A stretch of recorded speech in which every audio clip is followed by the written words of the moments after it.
Welcome to another episode of Player Time. I'm your host, Carlos, and this is brought to you by Umpqua Survival, the coolest store in town.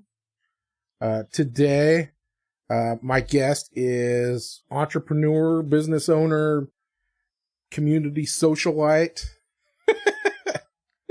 Mike Fox. What's up, buddy? Hey, what's going on? Right on. And, as usual, my buddy Mike. What's happening? Hello, hello.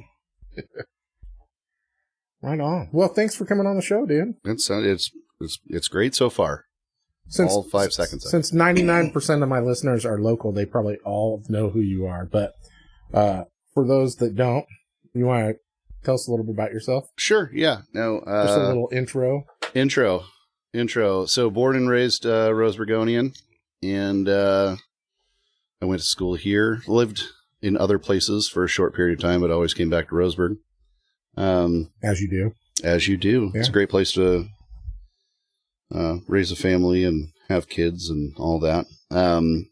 Business owner, yeah, local business owner. I've got the Foxton Eateries as well as Renard's Delis, and I do some ATMs and credit cards and real estate and just those types of things. A little bit of everything. A little bit of everything. Right on.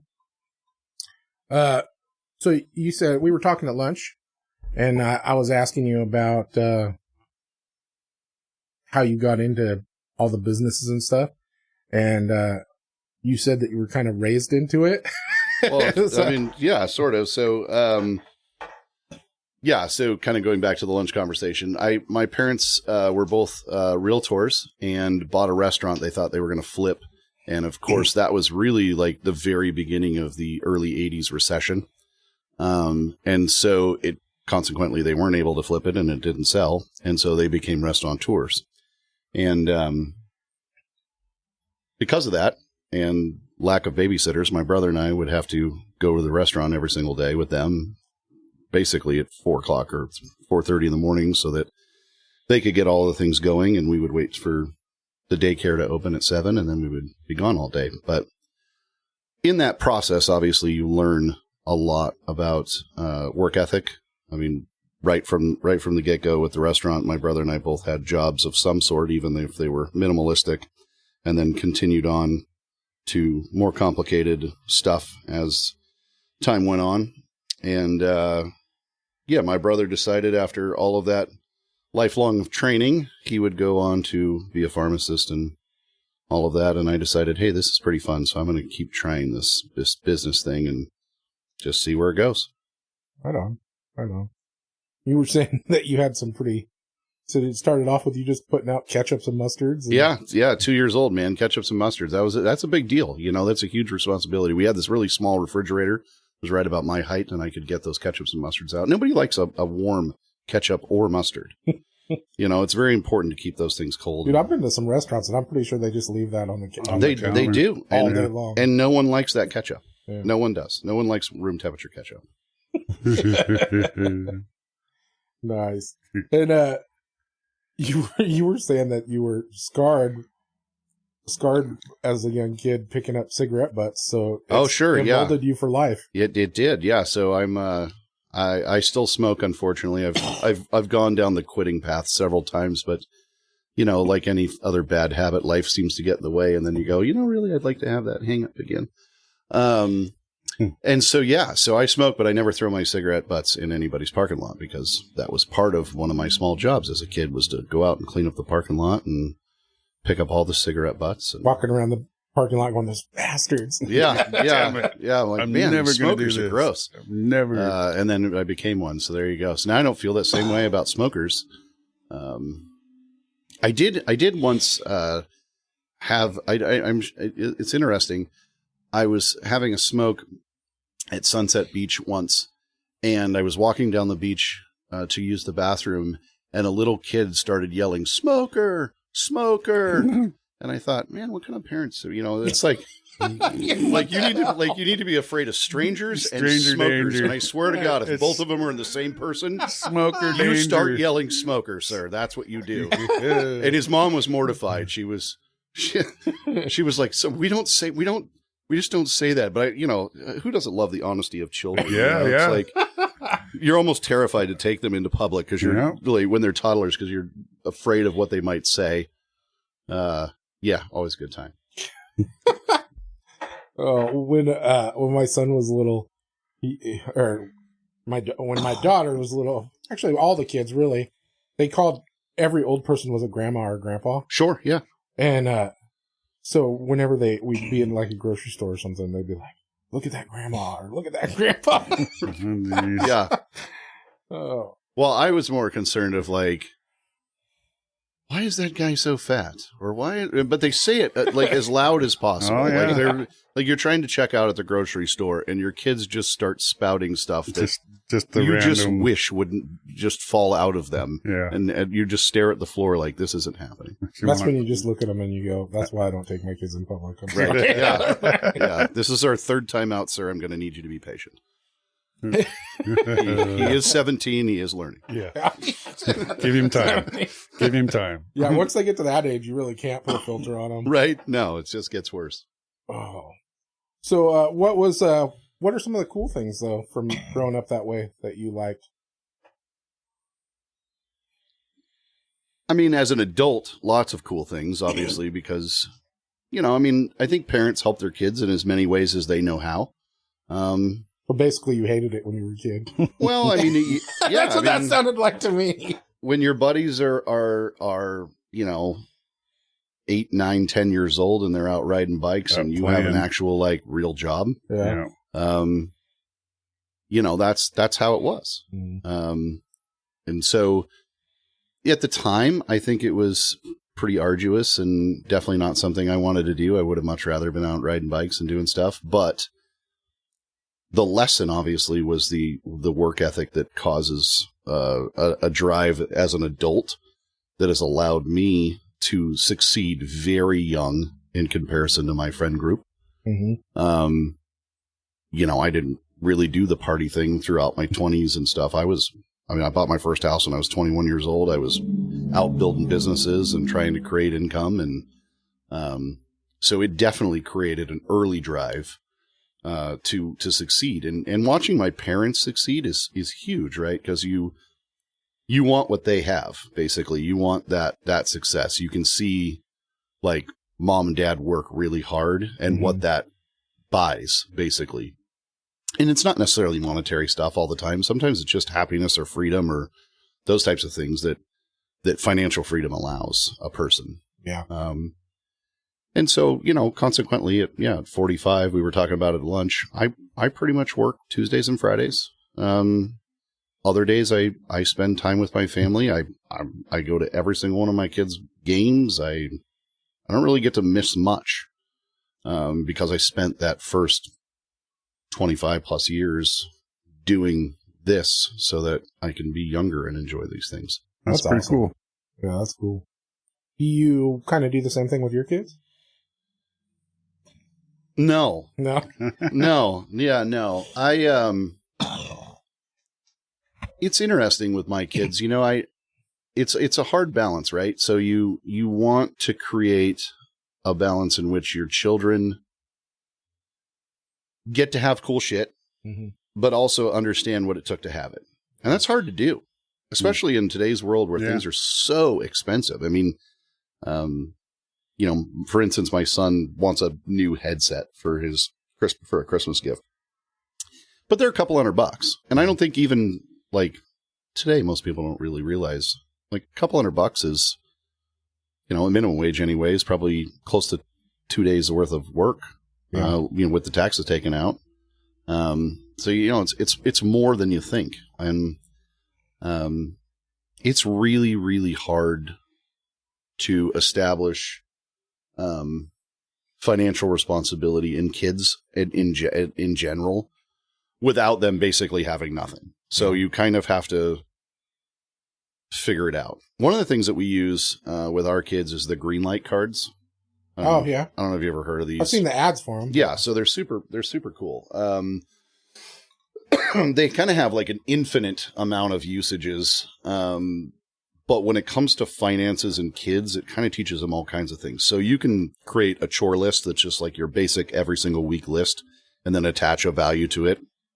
And I'll tell you right now, so our kids, I make it $15 a week, which basically covers picking up your garbage and making sure your room is clean and putting away your laundry and making sure your homework is done. It's really, really simple stuff for $15.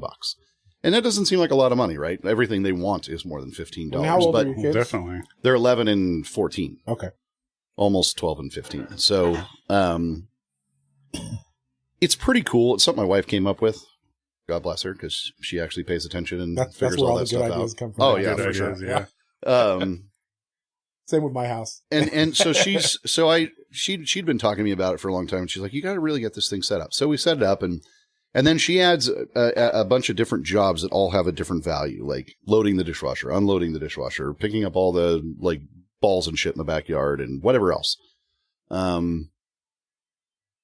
So that they can earn extra money. And they have to check the chores off as they go, and then you inspect to make sure that whatever they checked off is a thing. And then every Sunday they get their $15. That's the most basic usage of Greenlight, but it also allows them to pick a percentage rate for savings, literally to do, they can donate philanthropy. They can, even local charities are on it, like Mercy Foundation is on it. Wow. So it's really cool. Like the kids could literally use their card, and it's a true, like legit debit card. Yeah. So they take their cards with them. When I send them with grandma or whatever, I send them with their cards. So if something arises and you need to get them some money, it makes it easy for you. Oh, yeah, super easy. So it's nice. Like if kids want to do Dutch Bros or something after school, I can send them some money if they haven't saved it. I've noticed things are so different now from when we were younger. Like, I remember in high school, there was 2 or 3 nice rigs in the parking lot. The rest were a bunch of beat up pieces of used junk. cars. True But story. You go by the high school now. Yeah, it's like nothing under like a 2010. Yeah, everything there's like a $30,000, Or $50,000 rig. cars. I know. Dealer plates on them still. Dude, I literally had that same thought just the other day. Like I was watching, because I always, I don't always. Summer usually picks up the kids, but I pick up the kids fairly often. And I watch all these kids hopping in and out of these cars. Like you could see that it was like mom's old Lexus. But there's no cars It's still with like a a Lexus. bungee cord holding the hood down. No, there's no No. cars where like 6 dudes are pushing it and the one dude's yelling, "Pop the clutch!" Like there's none of that. Like, Yeah. and when I was a kid, like if you had anything decent, like that was top line stuff. Like You were everybody rich. was big time. Yeah, you were rich. Yeah, The whole So- status. yeah. No, it's Kid status. I know. So Summer and I have been looking at cars because I'm trying to think like, what am I going to teach my son to drive in? Obviously I drive the mega cab and she drives a Suburban, and I'm not letting him drive the Viper. So what does he learn in? Yeah.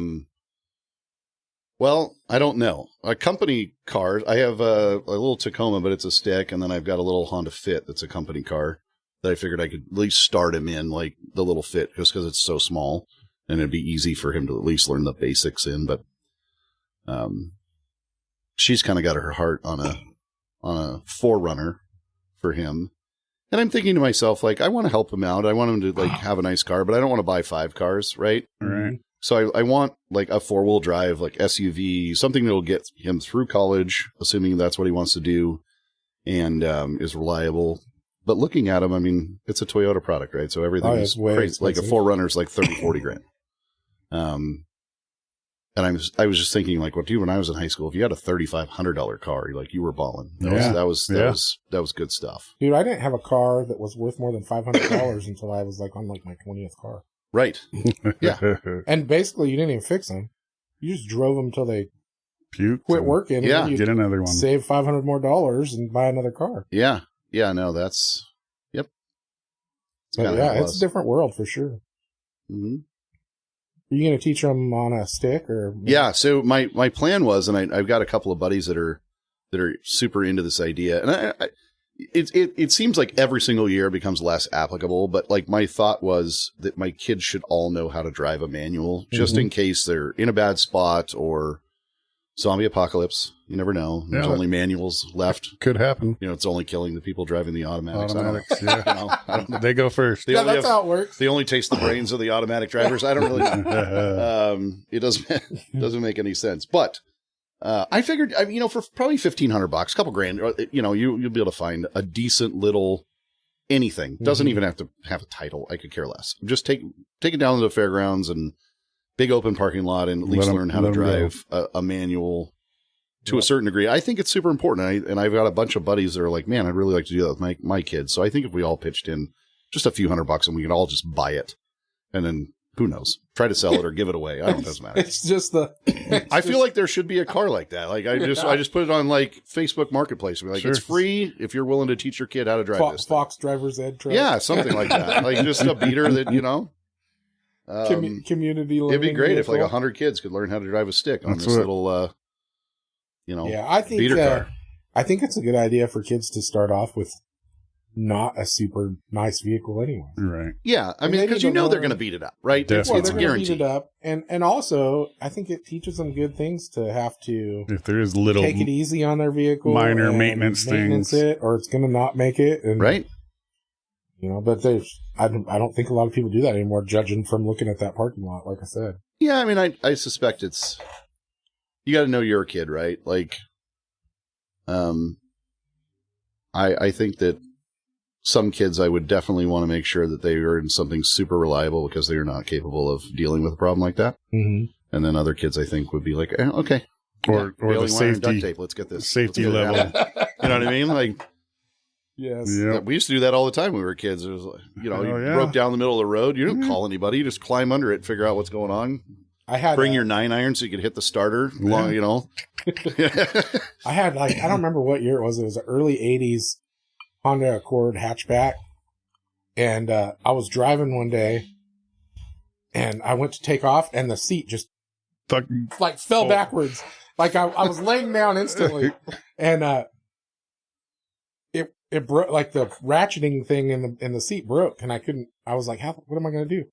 So I got in the back, grabbed the spare tire, and stuck it behind the driver's seat. Yeah. And that's how I drove that thing until it's not going anywhere.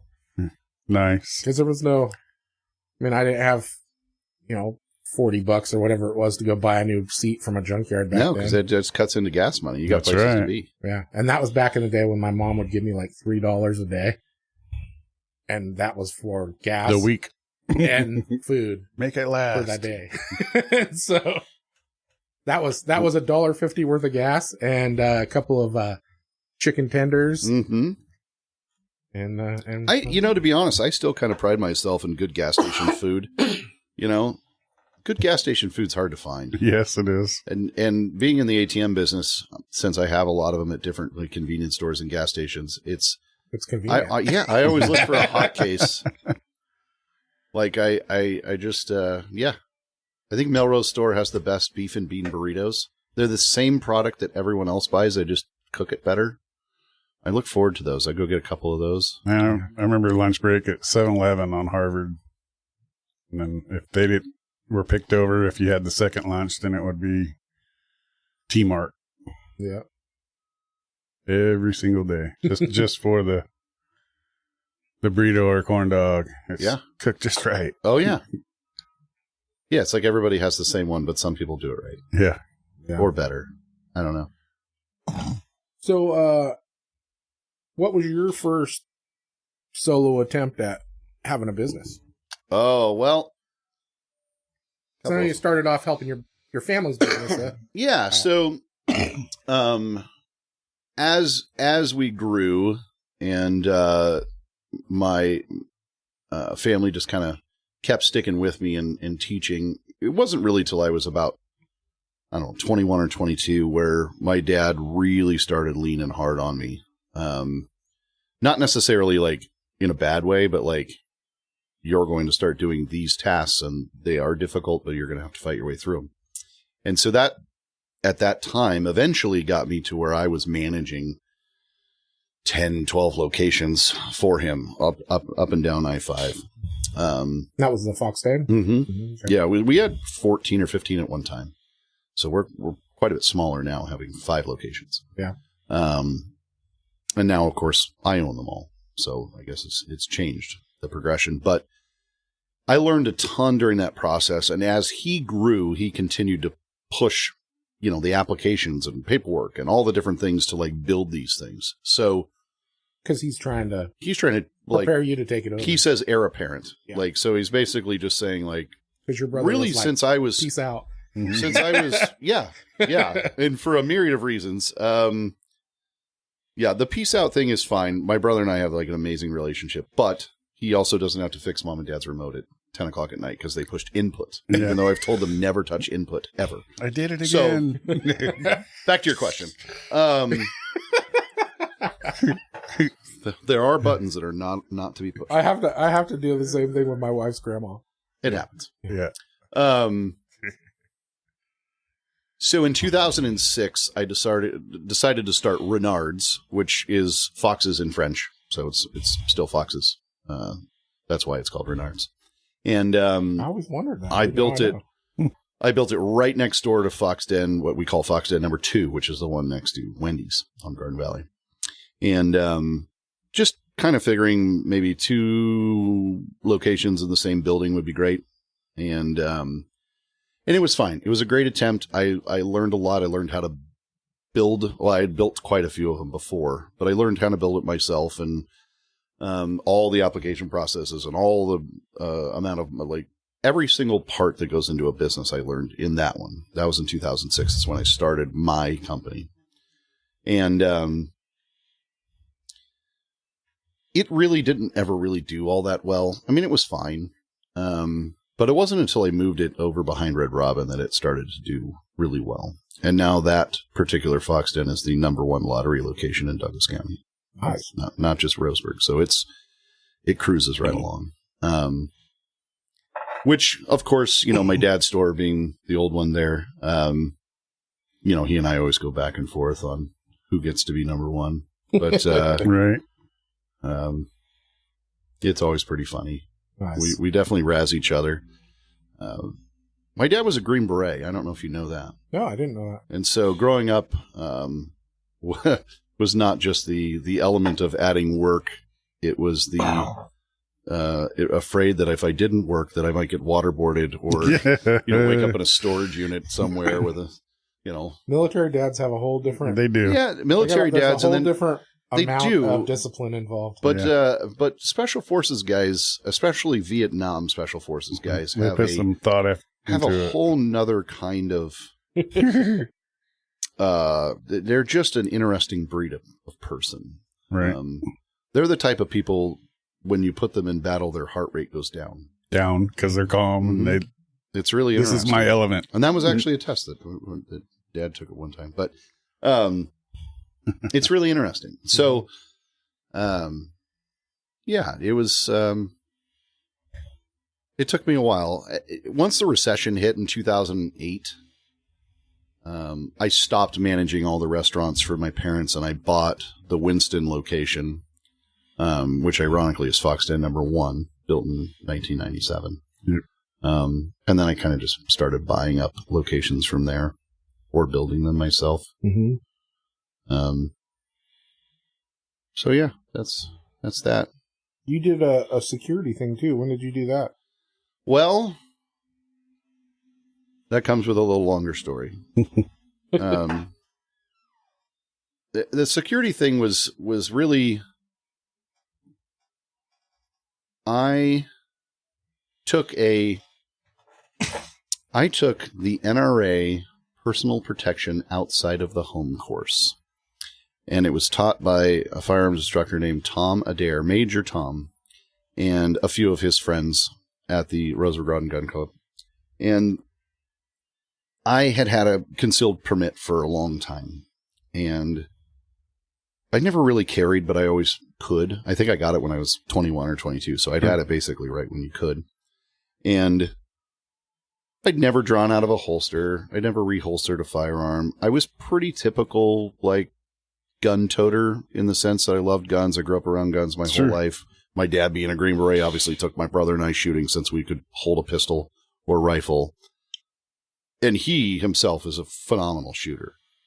But he never really kind of knew how to impart any of that knowledge onto us, or he didn't take the time to do that at that time. And so even though my brother and I grew up shooting all the time, I really hadn't spent a lot of time shooting or taking the time to like learn anything.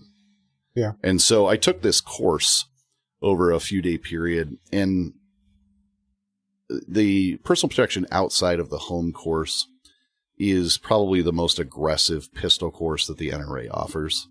They also make a personal protection inside the home where everything is done from, what's called like the low ready, where you already have your pistol in your hand and it's kind of at your waistline, and it shows you kind of how to shoot from there. Sort of like where you're clearing your house. Yeah. So outside the home has far more to do with proper carry and accessing your pistol and how to safely draw and reholster your pistol. And most people that end up shooting themselves on accident is during a reholster. They get some resistance and they think it's the holster, and they just keep pushing, and it's actually the trigger because their shirt is caught in the trigger guard or whatever the case may be. Nonetheless, I took this course, and it was a huge light bulb for me. Like, I felt like I needed to go home and apologize to my family because I was not near the man that I thought I was. I couldn't have protected myself. I couldn't have protected them. Prior to this knowledge, I always just was incredibly naive, like most people who own a firearm that just assume that they have this immense amount of time to get it or load it or whatever the hell they think they're going to do, but have never actually been put in a situation of any type of threat where time matters. So this personal protection course like really just blew my mind. And I talked to Tom afterwards and I said, "Hey, Major, like I need some personal lessons here. Like I need to figure out a way, like I need to take this thing further. Like my whole brain is now, like anything I'm interested in, I just dive like head first and I learn everything there is to know about it until I'm burnt out and then I move on." But that's where I was at. Mm-hmm. And so he said, "Well, let's come up with a plan." So I did more and more and more training with him. And then he was a firearms instructor. So I was like, I want other people to realize what I just realized. I want to be able to go out and talk on this subject and be like, "Look, you don't know anything," which is hard to tell other men, right? Because they're most dudes that are carrying right now that have zero training whatsoever or don't practice at all just assume that they're just as safe as anyone else. And for the most part, they're carrying a paperweight that probably is going to get thrown at them. Yeah. I was that guy, so I think I can speak to it. But anyways, he said, "Well, you need to find an NRA training counselor and go through this whole thing." So I did, and I spent, 6 months going. So you have to take every single NRA course as a student, or the ones you intend on teaching, anyways. And like I'm not a muzzle loader instructor. I have no interest in that. But and then once you've taken those ones as a student, then you take your basic instructor course, and then you start going through the instructor for all the same courses you just took as a student. And so it requires more than like one person to go on this journey with you. It can't just be you and the training counselor. And so I found a couple of friends that also wanted to be instructors, and we all just decided we're committing to the next 6 months of doing this.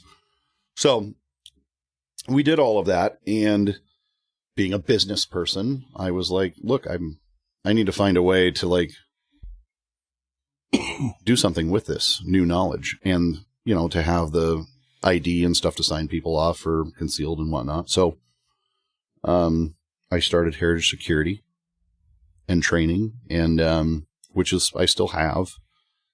And Major Tom and I, we got after it for quite a few years. We probably did that for 5 or 6 years, to a point where we were doing more concealed carry courses than anyone in the state. We were literally doing over 1,000 students a year. And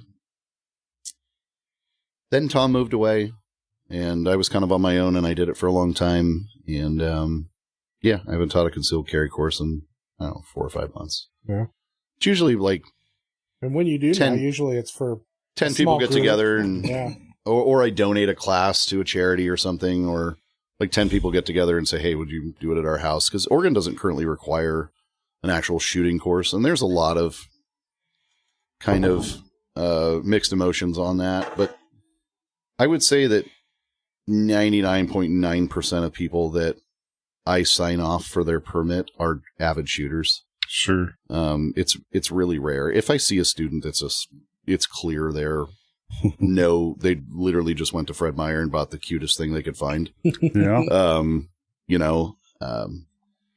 I will take them out and do a live action course with them. I've literally, in all the time we've done it, in the thousands of students we've had, I think there's 2 or 3 people that I refuse to sign off. So yeah, that's what happened to Heritage Security. Yeah. I flew to Utah and then became a Utah instructor for a while, but they make you fly back there every 3 years. Yeah. And so it's, you really have to teach the class and stuff to make financial sense of that, because it's pretty expensive to go do all that stuff. And, but man, Utah law in comparison to Oregon law, Oregon is actually it's a pretty darn good gun law state, at least for now. We have pretty great gun laws in Oregon in comparison to a lot of other states, especially other blue states for the most part. Well, especially in Douglas County too. So. Oh, I mean, we have. Douglas County is amazing to have. Especially if you're Sheriff Hanlon too. If you're ever actually forced to to be part of a defensive shooting. Sure. It's pretty. Yeah, I mean, we used to do a thing called the Lethal Force Conference, and it's a judge and the sheriff and the district attorney and a defense attorney and a civil attorney all on the same panel. And what it does is it allows everybody to ask questions as to what happens when. Sure. And to have our sheriff, current, stand up and say, hey, anytime we go to a shooting, we're all there praying it was a lawful shooting. It's pretty amazing to have that mindset going in. I don't think a lot of people would say that from the law enforcement community in other places. They do it here, obviously. Right. But I think it says a lot of his character for sure. Yeah. Yeah, he's a good dude. I like him. Mm-hmm. So you enjoyed that though for a while? Yeah. And it helped out because were you a gun guy back then, or is that just something that's evolved over the years? Well, so I've always been a gun guy. So growing up around guns, my grandparents had a 600-acre ranch, so we had like infinite places to shoot. The moment we were allowed to leave the house, basically leave grandma's house, at 7 or 8 years old, we had 22s. Here's your 22, go have fun. Shoot squirrels. So I've been shooting a long time. So I've always enjoyed guns. I've always respected them. I've always been very safe with them. Those are things that Dad does teach, right? Like, yes, don't point it at your brother. Yeah, for sure. Or I'll break all your fingers. Kind of thing, And so,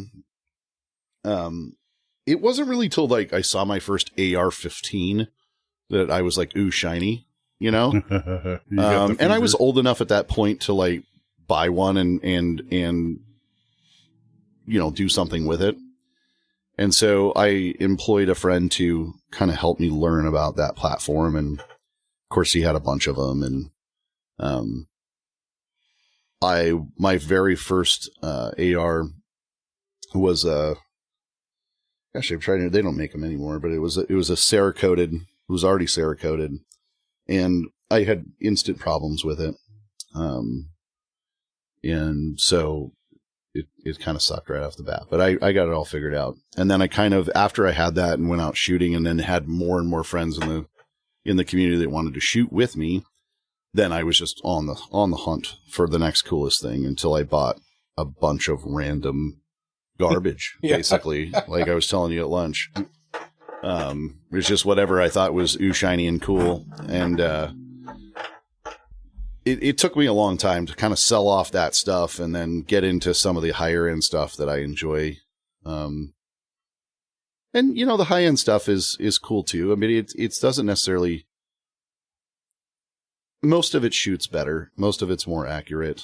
But it's like anything else, unless you're capable of taking that particular thing to its level, then do you really even need that? Like, I'm probably just as accurate with a high point as I am with a badass Kimber pistol. You know what I mean? Just me personally. So, so then it just becomes things I still think look cool. Yeah. Yeah. What are some of your favorites that you've gotten over the years? I go through stages, right? So I love FN. Like anything that FN makes, it seems to be just something that I love. So I love the Scar. I have both of them, you know, the 5.56 and the 308, both in tan, because anything that FN makes in tan, I have to own, it would seem. You like how they're 5 different colors of tan? I like the tricolor FDE, for sure. And, yeah, I mean, FN stuff I love. When the Chris Vector came out, I really, really liked it. It's a really neat gun. I like the way that it operates is kind of cool. Yeah, where the bolt goes down into the handle. So it has a ton less muzzle lift than an MP5 in that sense, but operates kind of somewhat similar. Oh, no, my MP5 doesn't move. No, not at all. Huh. Well, it's suppressed. So. Well, suppressed, yeah. I as I understood it, the largest complaint between the MP5 and the Chris Vector was that the MP5 had a lot more muzzle lift than the Vector. The Vectors are really fun to shoot, and they're super, super crazy accurate. They're not over super loud, which is kind of nice. They're cool looking as hell. And they're really cool looking. They're pretty spacey.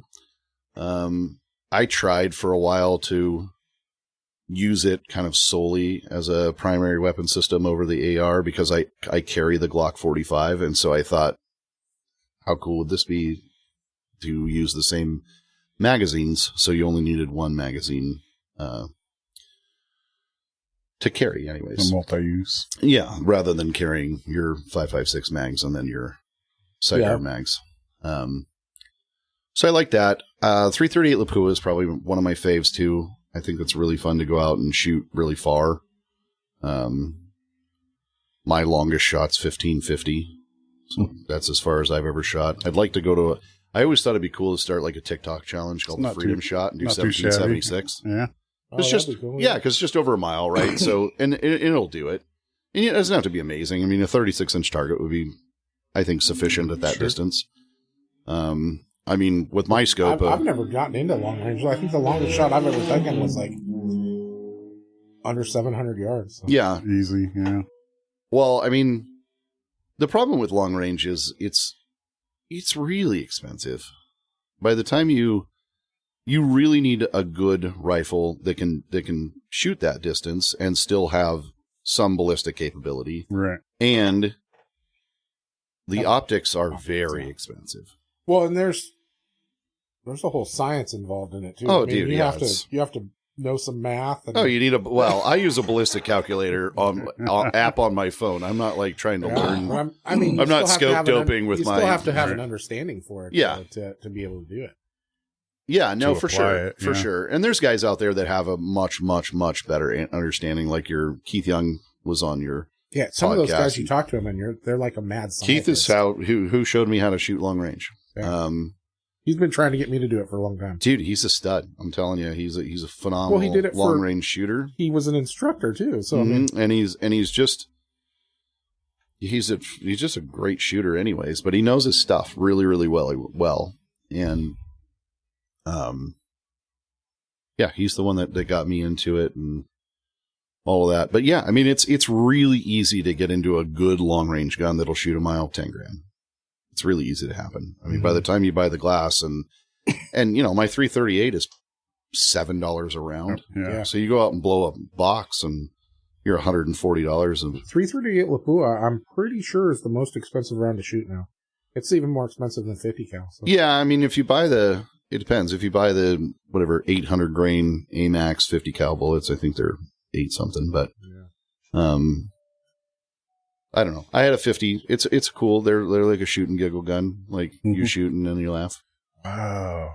Yeah, it's kind of like that. It's a lot of fun, but I bought a Barrett and at that time, it came with a bottle of aspirin and a Bible. I was like, well, you get to pray and then take your aspirin after your headache sets in from from the giant muzzle brake on the front of the thing. Yeah, those are giant.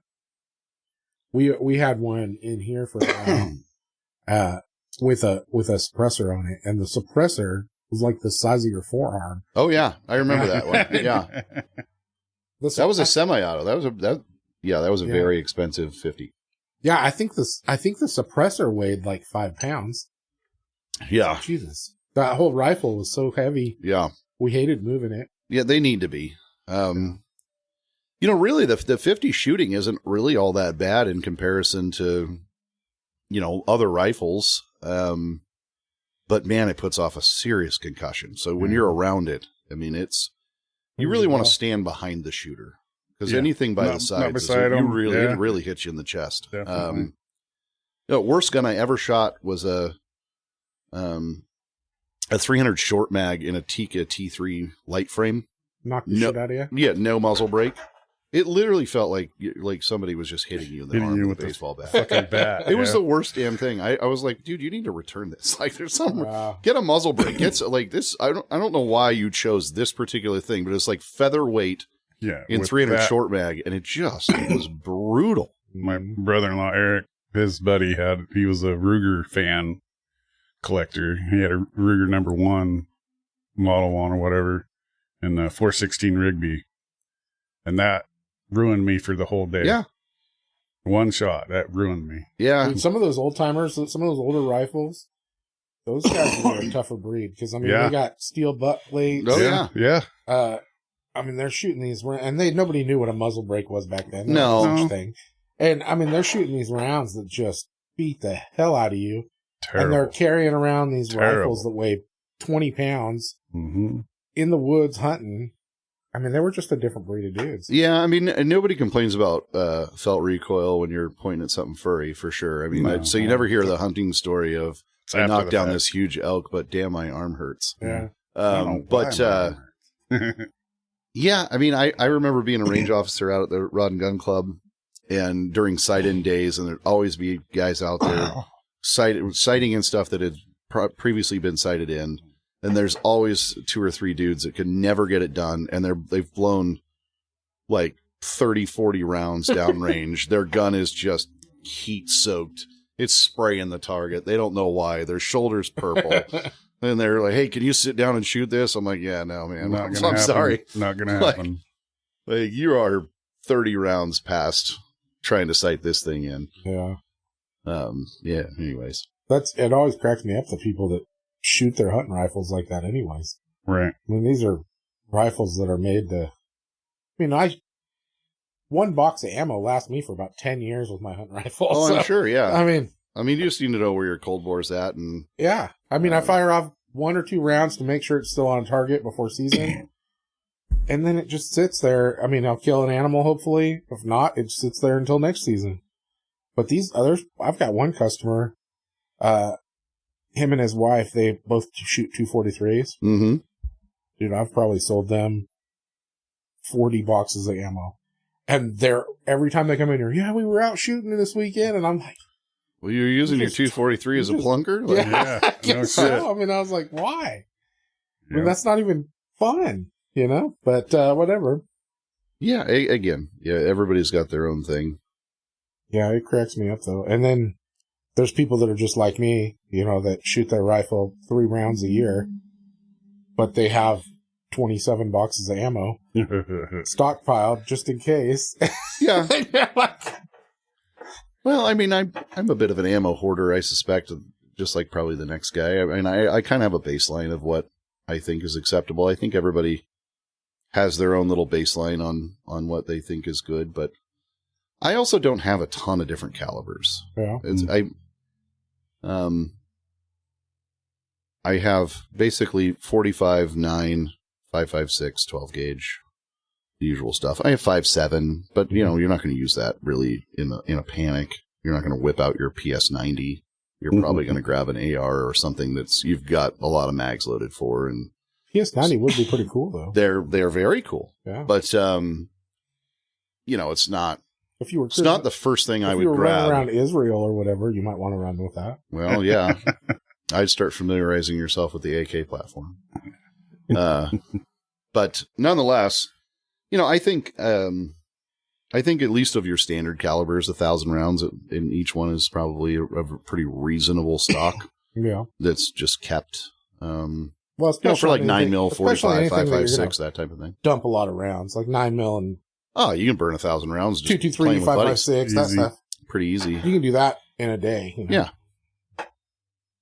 But hunting rounds is a whole other thing, right? Yeah. So I have a 308 and I have the 338, and I probably have, I don't know, 10 boxes of each. So what's that, 200 rounds? Yeah, and that's plenty. I mean, that's going to last. It's more than I need. Yeah. Maybe if there's like Red Dawn happens, you might want to have a little bit more. But yeah, yeah, for sure. But I'd feel bad for any foreign invaders that decide to come to Douglas County anyhow. But, well, I mean, there's a reason why the U.S. doesn't get invaded, right? If you just look at the amount of registered hunting permits out there throughout the year, that would give anybody, even though it's not an accurate count, it would give anybody a reason to go, okay, so their army's only this big, but there's 4 million registered hunting licenses. Right. You think, oh God. And some of these guys don't even hunt. Yeah. I mean, I don't think, well, now it's evolved even more. I mean, I think there was 3.2 million suppressors registered this year. Yeah, but that's the most in history.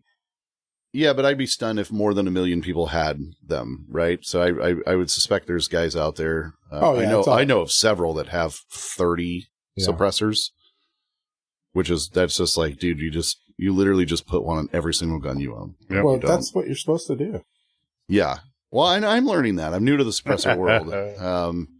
Where you just put it on there and then that's that gun just stays that way. It's way too much effort to take them off and put them on other guns. It is. I'm learning that. I'm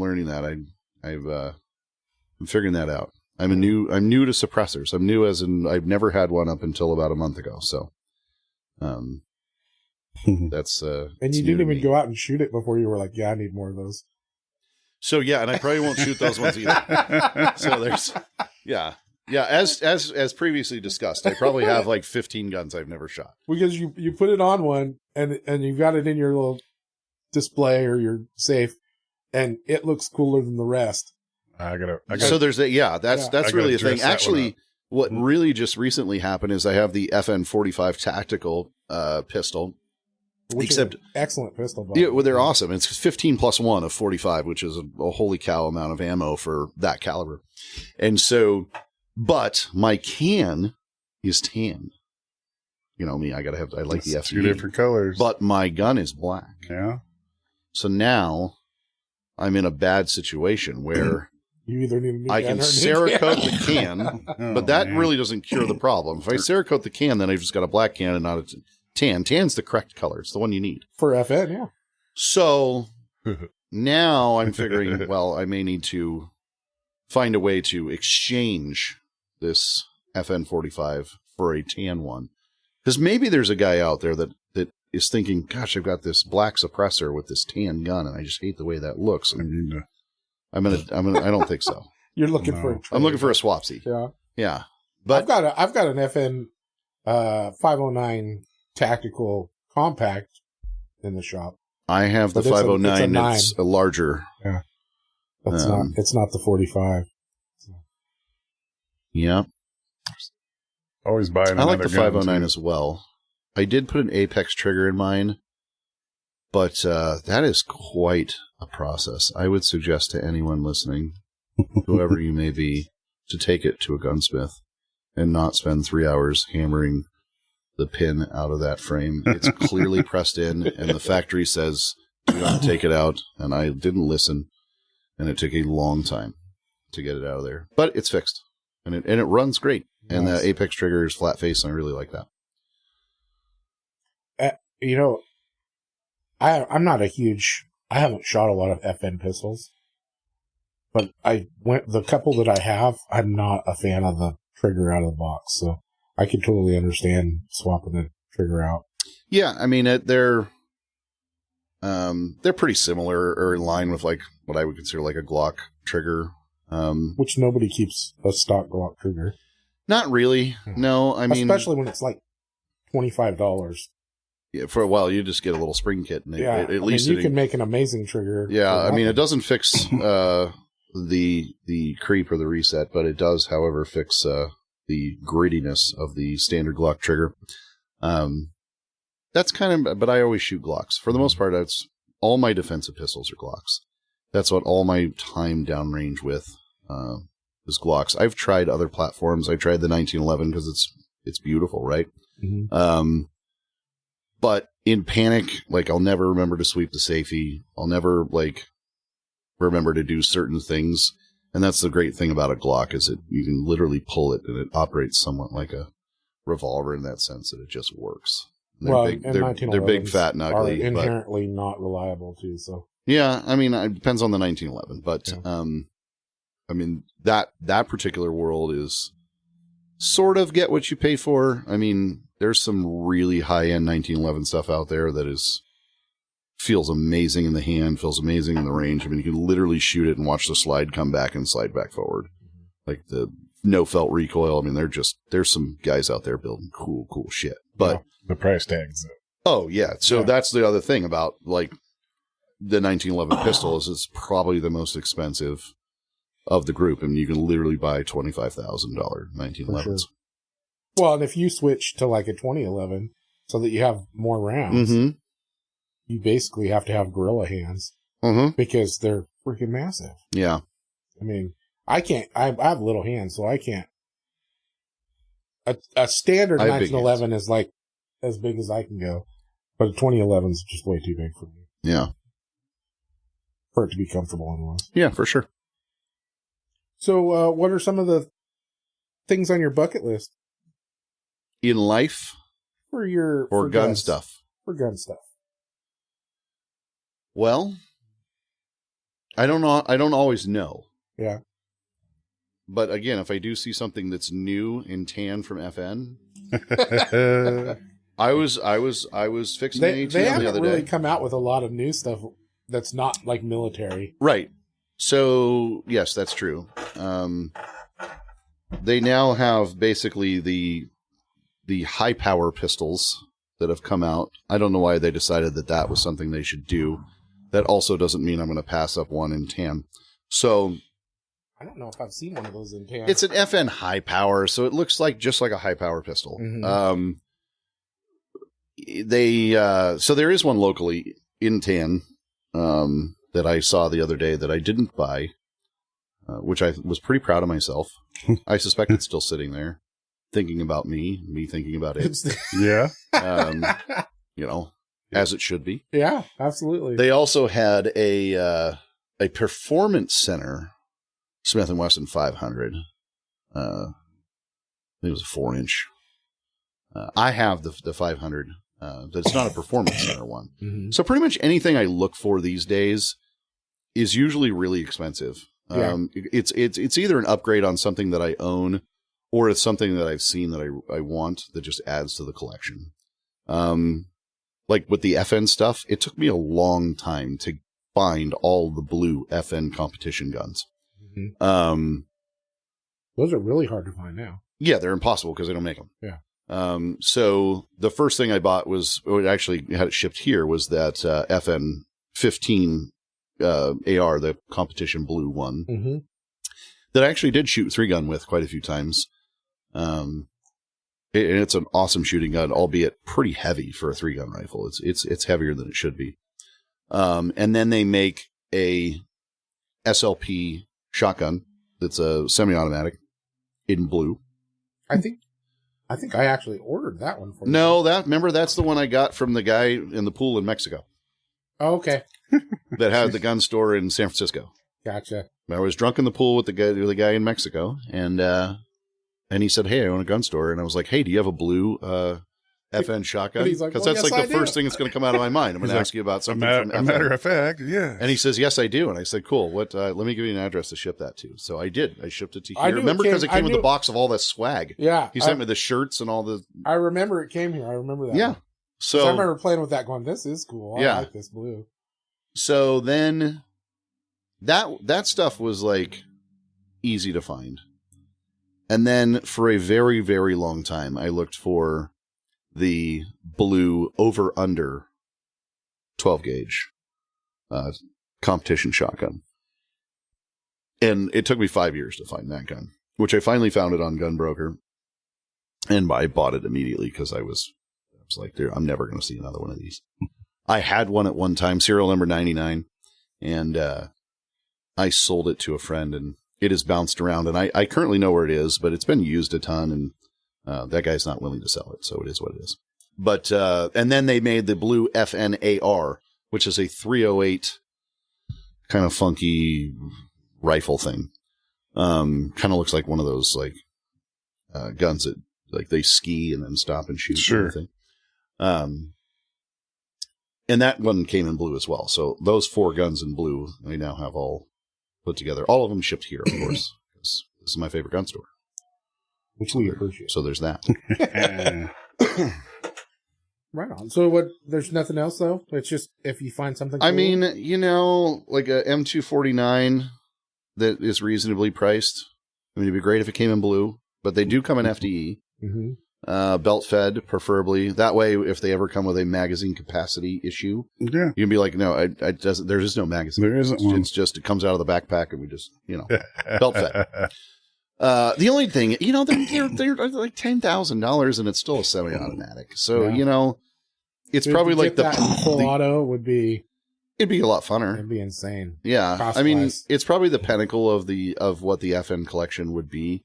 But at the end of the day, I just don't see the value. I just don't see the value in $10,000 to put something on my like man cave shelf. So You display your stuff? I do. Yeah. Not necessarily because I want to, because I'm afraid to tell my wife we don't have any more room in the safe, and she definitely will notice if another one shows up. So I kind of rotate my display as things fit or not. So right now I have the 338 and the 308 Scar that I just got the suppressor on, under my TV in the man cave, which is really just my shop behind the house that I converted into a man cave, but my car goes in there. So it's like a garage cave. Multi-purpose. It works. It does. I got heat and AC in there, so it's nice. Stays nice. I know. There you I go. still need to get over there and I have have a glass of fans whiskey in and the smoke a ceiling so you can cigar. smoke in there. yeah, It's pretty cool. yeah. We've been talking about that for a long time. And you know what's funny is I live like a mile away, so That is weird, Pretty yeah, stupid. that you have not come to the house. so go for it. Here. Refill time.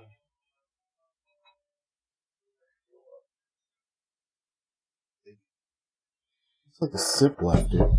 Oh, well. You might as well. I was just looking at my liquor cabinet, and I kind of need to do like a little bottle kill party.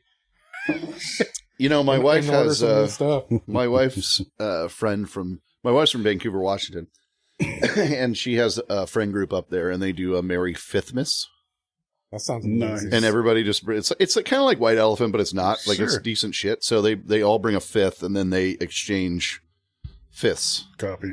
And they also do a half bottle party. So everybody just brings their random half bottle of shit and hopes that somebody likes it. Here we go. And they just finish their stuff off. And so That sounds like a good party. Merry Fifthmas. Yeah, that's a pretty good idea. We're having our Dipsmas party this weekend. I'm afraid to ask. It's everybody has to bring a dip, Okay. and we do. Oh, I thought you were talking like Copenhagen. No, this is I was like, this sounds like a some real kind of a dude dip. party. some kind of a chip and dip type thing, and everybody brings that, and then we do a ugly sweater contest, and we do a white elephant exchange. Last year we tried to do some games, but I'll just say that some of our guests could not understand how the games worked, and so I told my wife we're not doing games again. So Well, maybe they just chose not to. Yeah. I mean, there's They were a just playing certain that element there, like, oh no, I don't understand. I better just sit here and drink, and it'll be. yeah, well, that's what some people should do when they realize they don't understand what's happening. They should just step back and go, "I'm just going to drink and watch." Mm-hmm. they should not continue to try and be a part of it and just ruin it for everybody else. I see. Yeah. But so I just put my foot down and said, that's not happening again. We're just eliminating that from the whole scenario. Yeah. I think next Saturday we're doing, not this Saturday, next Saturday, maybe next Friday. I don't know. My wife's in charge of the schedule. I just show up. It's called the 3 ups. Show up, shut up, pay up. It's very simple. It's an easy way to stay married as well. We're having our friends miss as well. I don't know if we're doing ugly Christmas sweaters or what the hell we're doing, but it'll be fun. Yeah, my wife ordered me an ugly Christmas sweater, and so randomly I just decided I better try that thing on. It is like putting another layer of skin on. So that's actually a great thing. So I told her it adds to the element. I told her I'm not wearing that. Yeah, you are. I don't think I could move. You're gonna have to. On. And so she informed me that she found something else that she's gonna fabricate for me. So we'll see what I'm wearing. But you don't even know. My wife's gonna dress me, I guess. So that's fine. Sweet. Yeah. It's whatever makes her happy. Yeah, we have very similar lives. It sounds like. Hey, look, I'm happily married, and I'm going to continue to stay that way. Me too. Yeah, me too. I got a lot of buddies that have gone through some stuff. I really feel very fortunate to have married the right person. Yeah, I hear you. Well, this is my third wife, but we've been together longer than all the other relationships I've had in my life put together. So, well, that's fine. Sometimes it takes a little bit. Yeah, I think we're going on 20 years. So. 20 years for us as well. Well, married 17, 20 years. We've only been married for like 3 years. Well, you know. Baby steps. Yeah. Is it any different? Not at all. Well. Not at all. Damn piece of paper, huh? Did it make her happy? Yeah. Then that's all that matters. And you know, the funny thing was I was trying to get her to marry me for years. Yeah. And it just wasn't important to her. And then when finally I was like, okay, fuck it, whatever. We'll just be together. It's fine. We don't have to be married. That's psychology. Then all of a sudden, one day, she comes to me. She's like, we need to get married. And I was like, okay, we can do that. And she's like, we're going to do it this weekend. And I was like, okay. I was like, okay, well, I'm sick. So I don't really feel like having a bunch of people over. She goes, don't worry. We're just going to have a couple of people to witness it. And then my friend Amanda's going to do the ceremony. How'd that turn out? And I was like, okay. But once again, I don't want to have to get dressed up. I don't want this to be a big thing. It's got to be a thing. If we're going to do a thing, we'll plan a thing. But if you want to throw something at me for this weekend, then I don't feel good. I don't want to have a bunch of people over here. We'll just do it and sign and we get it done. So I come home and I'm sick, mind you. And there's like 50 people at my house. Uh-huh. And she's getting mad at me because I was like in my pajamas. You're like, and I'm like, babe, I told you I didn't want to do a thing. Pretty funny. Needless to say, she won. I had to get dressed and it turned put on out a happy face. It was a good day. Yeah, I mean, she was always going to do what she was going to do. Yeah, but it was just doesn't funny really matter what out of the blue, all of a sudden, it was important to her. Yeah. So, well, I think that's nice. Most people don't know. I'm a real hardcore, like very hard valued married guy. Mm-hmm. Like that's all that stuff means a ton to me. You seem like a pretty straight laced on the marriage side for sure. Well, that's good. That's a rarity. You're pretty serious when it comes to unfortunately anything with values and stuff. You seem that's really important to you. Oh yeah, yeah, which I like. I think that's cool about you. Yeah, a lot of people just give up all the time. I've listened to you talk about your kids and your wife and the things that you do for the community and stuff, and it's all I can tell. It's all very important to you. It is, and I think that's awesome.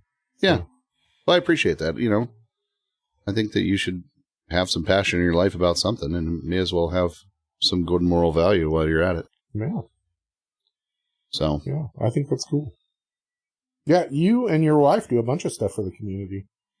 And you have for as long as I've been hanging out around you, as long as I've been hearing about things, you or your wife or both are involved in a lot of stuff. So yeah. I mean, it's I think, like I said, I think everybody should give back.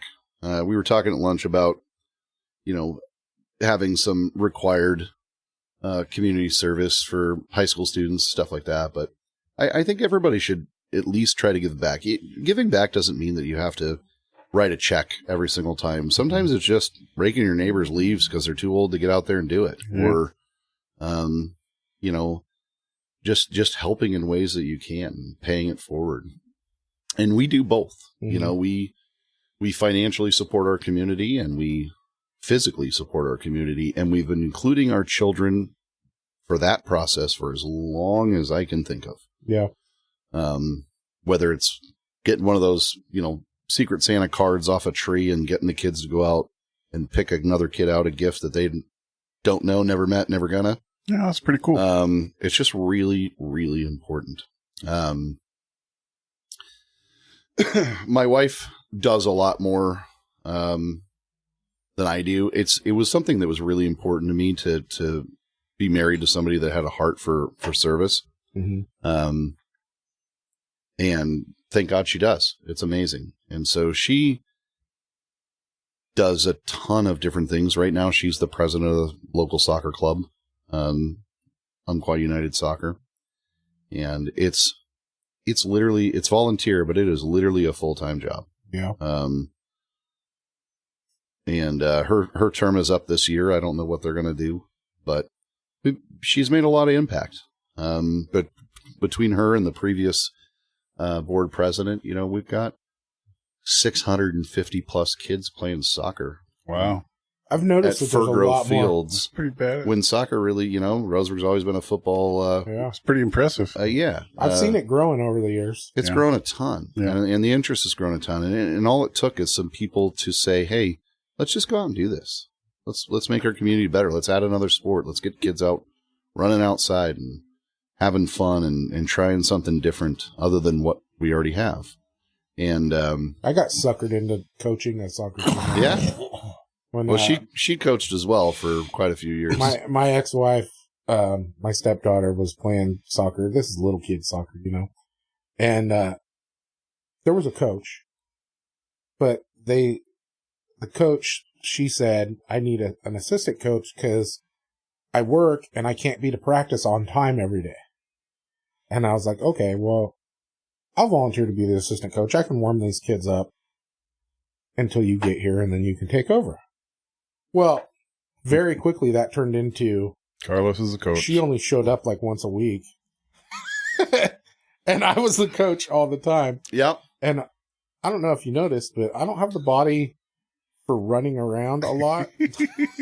Oh no, come on. I think you'd be fine, just I was dying trying to keep up with these little kids. Yeah. And the one thing with little kids is you can't just give them direction and expect them to do it. You have to make it fun and be part of it with them to keep them involved. Absolutely. It has to be, but you're basically like playing with them. Yeah. So basically that season of soccer, I was trying to give myself a heart attack and, I did not, repeat that process. So. Yeah.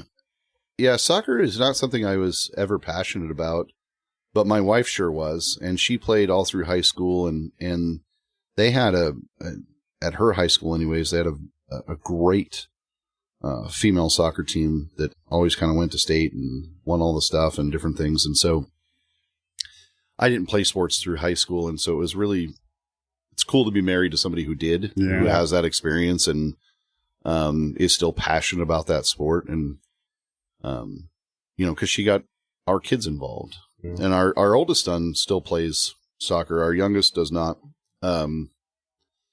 He's still trying to kind of find his sport. He currently thinks boxing is it, but I've seen him hit things. I've just not seen him get hit in the face. So we'll see what he thinks once everybody has a plan. That's right. Everybody has a plan. Everybody's a gangster till it's time to do gangster shit. But there are a few things I enjoy more than watching my son play soccer. He's a goalie, and so it's an absolute hero zero job. Yeah. But it's fun to hear like other people like when he makes a great save, it's like fun to hear like other people cheer your kid's name. It's pretty encouraging. It's like really cool. It's an experience that I never had. And I certainly, even if I'd have played at Uncle Valley Christian, I wouldn't have got the same experience that Roseburg as a 6A school offers. Yeah, sure. Playing on turf with the big boys and all the cool lights and playing at night. And, definitely. Yeah, that's cool. It's a really neat experience. If he never gets to play another game or never gets to, play after high school, it'll still be awesome. I mean, and he's just a freshman this year, so we got 4 years of soccer.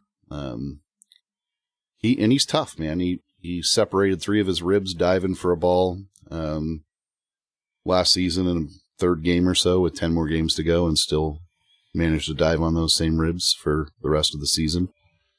And now, of course, it's Winter League soccer, and he broke his thumb at tryouts, stopping a ball. They at this level they kick about a 40-mile-an-hour soccer ball, so that's pretty hard and pretty fast. Yeah. And he just hit wrong, and so now he's in a cast. Oh shit! And but he gets it off on the 18th, and I think the actual season starts like just after Christmas, so he should be back in the goal box and ready to play soccer before the season starts, and awesome. So that'll be great. But yeah, I mean, we do a ton of volunteerism. Most of the stuff that I do is through Mercy Foundation. Yeah. I do sit on their board, and they're great because they basically operate on almost zero budget. Like 98 cents of every dollar that's donated goes to kids in Douglas County. So all their money is contained for kids in Douglas County. That's none of the schools anymore have no. all these different resources that they once had. And so now it's all been created I did something with the CARE program. Is it CARE? Right? Yeah, probably, but it's not the same thing. But it was under them, like they're the ones that it might have been funded somehow. The Mercy Foundation does the Healthy Kids Outreach Program. So they have all these little vans that go out, and they do like the dental checks and the different things with the kids at the schools. Nice. And they do lots of other things. They have backpacks, and they have toothpaste, and they have Mercy Supplies. Foundation put washers and dryers in every school in Douglas County, because you wouldn't believe how many kids don't have need to come to school to wash their clothes and take a shower before putting the same clothes back on and getting to class, because nobody wants to sit next to the smelly kid. And you wouldn't believe what our community actually needs for resources, especially for children. So Mercy Foundation, because they operate on such a low margin, I think it's amazing. Awesome, we donate a ton of money and time to them. There's other guys out there, Children's Miracle Network and other things, but most of them have a much larger administrative budget, and a lot less of that donated dollar goes actually to those families. Cool. But I mean, dude, they put gas in people's cars to get the Dornbecker tires. Mm-hmm. I mean, you name it. Give them a place to stay at Ronald McDonald, whatever happens that parents need to get their kids health care and stuff. It's pretty awesome what they do. That is awesome. I like that. So they're at least in our community, I feel like they're the most worthy of. I like the fact that the dollar amount, goes. It goes. Mm-hmm. Yeah. It actually goes to those kids. That's a pet peeve of mine with certain, I guess, charities. Yeah. I guess you could call them charities. Yeah. 509s, whatever. But they don't half or the minimum. Yeah. And I don't agree with that. Right. So that's one of the things I just really like about them. That's why we spend so much time and effort working with that foundation. I'll have to do some more stuff with them. I like to help out different organizations that I talk to people that have been directly impacted by them or that kind of stuff, because I know that it's going somewhere good. For sure, yeah. Because there's so many of them out there. There's so much stuff out there, and it's hard to know what ones are really impacting people and what ones aren't. So. Well, you can see Mercy work in our community every single day, which is awesome. Yeah, that's awesome. Yes, sir. You guys also do the Festival of Trees and so that's the same foundation, right? So Festival of Trees is just the largest fundraising event.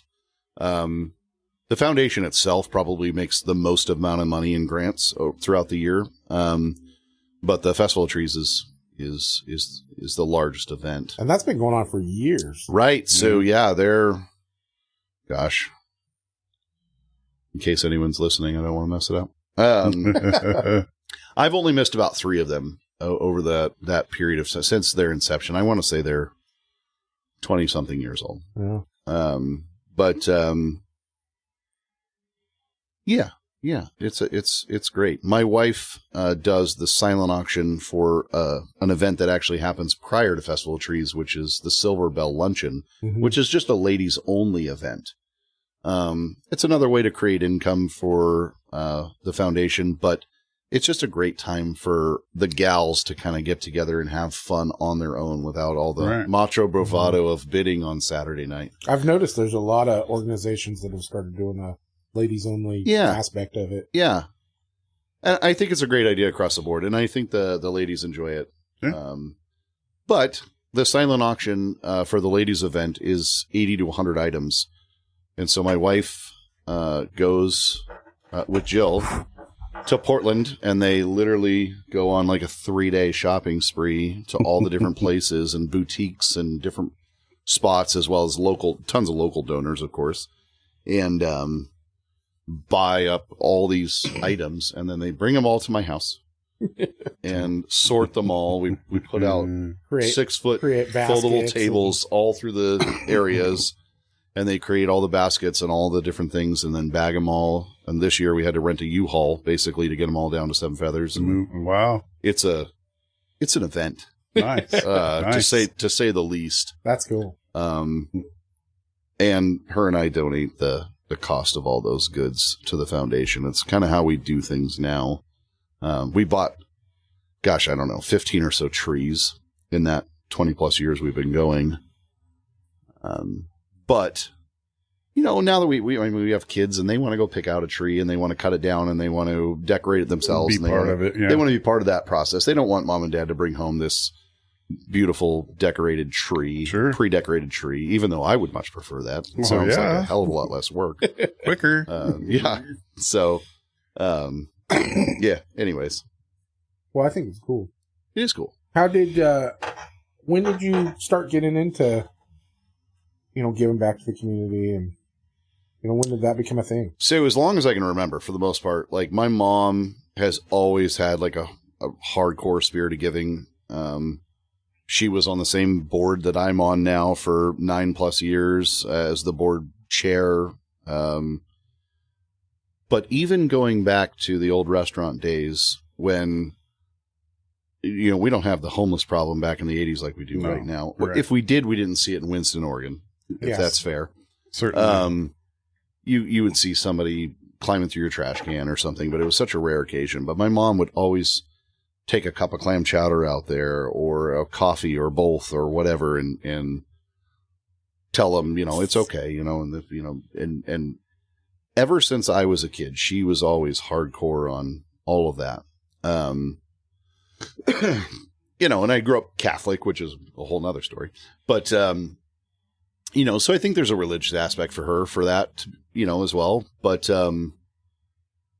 literally, as long as I've known, my parents have been involved in some form of philanthropy, and it's the same thing that I'm doing with my kids. They took us everywhere with them. Mm-hmm. Every time they were involved in something, even if there was work to be involved, my brother and I were doing it with them.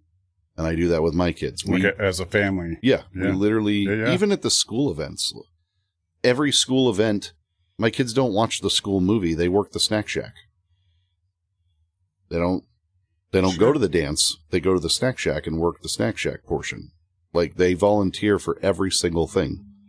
It's just important for them to do that. Yeah, no, I think that's I commend you, dude. Yeah. That's awesome. Outstanding. Yeah. So, not doing a great job on teaching them the value of money. However, making them good human beings. We're checking that box the best we can. Yeah. So 1 out of 2 ain't bad. Yeah. 1 out of 2. Right? Yeah, I like that. Yeah, when I was growing up, I kind of had a hate relationship towards helping people out, because all I saw was that everywhere we went, my dad's the one that he was all about. If he saw a car broke down on the side of the road, we had to pull over to help him out. Sure. You know, if he had some friend that was hard up, he had to give them the last bit of money that we had or whatever. So it was like an impact on you? Yeah. So all I saw was that it ruined everything that I wanted. Right. I mean, every trip to the coast, we never made it to the beach. Yeah. Because had to pull there's over. a word for that. Yeah. It's selfishness. Yeah. No, and it was. That's how I was growing up. Yeah. So, so as I got a little bit older, I just never, I pretty much just paid attention to myself. You didn't see the value. Yeah. And then, when I first started at Lowe's a million years ago, not 20 years ago now, whatever,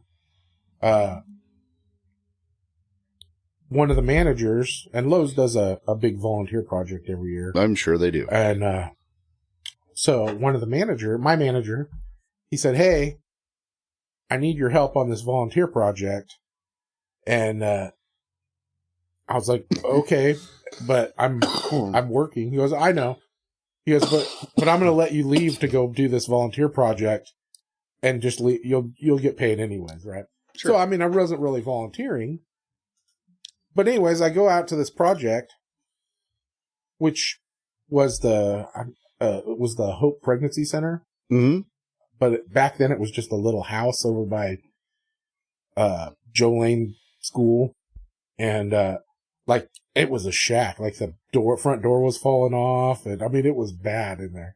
And so we had all these little projects they wanted to do, and yeah, I think they made it like Casa afterwards. Is it like? Yeah, there was a house up behind there. I don't know. But anyways, I don't remember. So I went out to help out with this volunteer project. Well, nobody showed up, including the manager that told me to come there to help him. And so then I'm just out there by myself, and they told me all these different things they wanted us to do for them. And so I went back to the store and I was like, "Hey, I don't know how to do any of this stuff, but this is what they want done, and there's nobody else there." And the manager ran me around the store, filled up a couple shopping carts full of all this crap to do all these different projects, and said, "If you need help with any of this stuff, just let us know, and we'll try and find someone that can help you figure it out." Yeah, I'd like to let you know right now. And so I went there and basically worked for a week at that place, put a new front door on it, built new shelving, freaking painted the place, play structure for little kids, and did all this stuff. And those ladies that ran that place were so appreciative. It blew my mind. That was also like the first time I'd ever been on the news. Like the news crew showed up and was interviewing me, and I'm like, I didn't know anything. And but that kind of opened your eyes. It kind of opened my eyes to how rewarding it can be to actually volunteer and do stuff. And then I ended up taking over that whole program from Lowe's for the whole time I was there. I ran awesome. So that turned into a positive. So that was one of those things where you're like, "Oh my God, this sucks terrible." Yeah. And now I'm like the guy that does that. And honestly, I never really, I mean, I was panicking, but I never really focused on the negative side of that. Yeah. I just was like, I've got to get this done because these people are dependent on me to do some stuff for them. And they really needed it. I mean, that place was bad. It was in bad shape. Well, the cool thing about that story is that you got to see the direct impact of your effort. Yeah. And you got to see the people that it directly impacts. Sure. And so for me personally, I can't be involved in that process. I cannot handle that. The emotional part, or it's horrible. I don't want to know the kid that we put washers and dryers in the schools for. I don't want to meet him. I don't want to know any part of that. Because I'm going to make horrible decisions. I'm adopting a kid. Yeah. Right? Parents are out the door. Yeah. We'll bus them to somewhere. And it's just, so for me, it's much better. Like, I just don't have the temperament or personality to actually see the end user of our volunteerism. At least on the Mercy Foundation side. On the soccer side, man, we're out there painting fields and stuff, and the kids are having a blast, and grandma and grandpa are there, and it's like such a cool thing. And you get to see, the kids enjoy that time. Yeah. But when it comes to like all the other stuff that we do, like Family Development Center, stuff like that. Like Family Development Center is like basically a place where parents have their last chance of keeping their children. Yeah. But when you hear like the stories of why they're in that position, I mean, we should just have a poll out there to. Yeah. You stand there. Okay. Now you're gone. We'll move on to the next dad that can't seem to figure his life out. Yeah. I mean, it's really tough. It's really, really tough. And so I'm not good at that part, and it is tough on me. But dude, you know, the thing is all these places, you can get immune to it to a certain degree, I would assume, but they just hear these horror stories and these horrible things that happen. And I like, there's certain things in life that you're better off being completely naive about. Oh yeah, dude. Like there's just stuff you can't unsee. There's stuff you can't unhear. Like that's the kind of stuff. Ignorance, like when it comes to kids and stuff, like I'm just like, dude, situations. Yes. I don't want any part of that. Yeah, I gotta stay out for sure.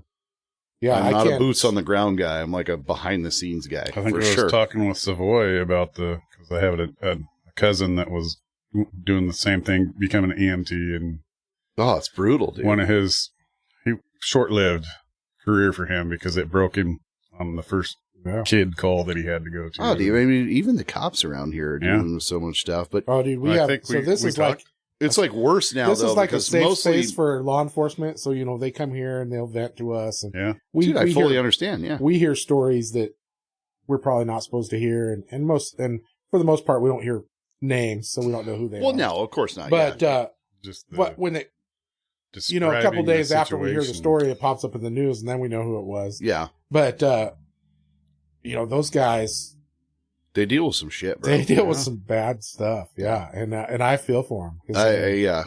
I have quite a few friends in that community, and I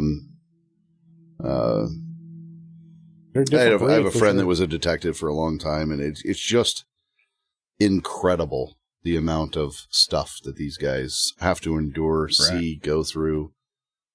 It's not normal for other humans to behave that way and or just see that shit. And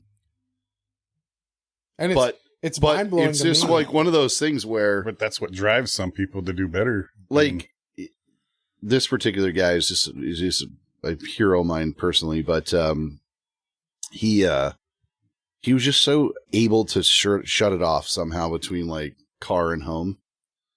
But we used to play a lot of disc golf together, and then he'd just drop a bomb on you, like it'd be like your turn to putt. And then he'd just say like the worst shit you've ever heard. He's like, man, last week, and I won't elaborate, but like some horrible situation. And you're like, bro, I could have gone my whole life without knowing that. I'm like, I'm not going to make this shot. Like I'm just wrecked. Like and he would laugh. He'd think that was pretty good. You know, in the law enforcement community, it's, you have to have a sixth sense of humor, because if you don't have a sixth sense of humor, like you don't come to work tomorrow. Yeah.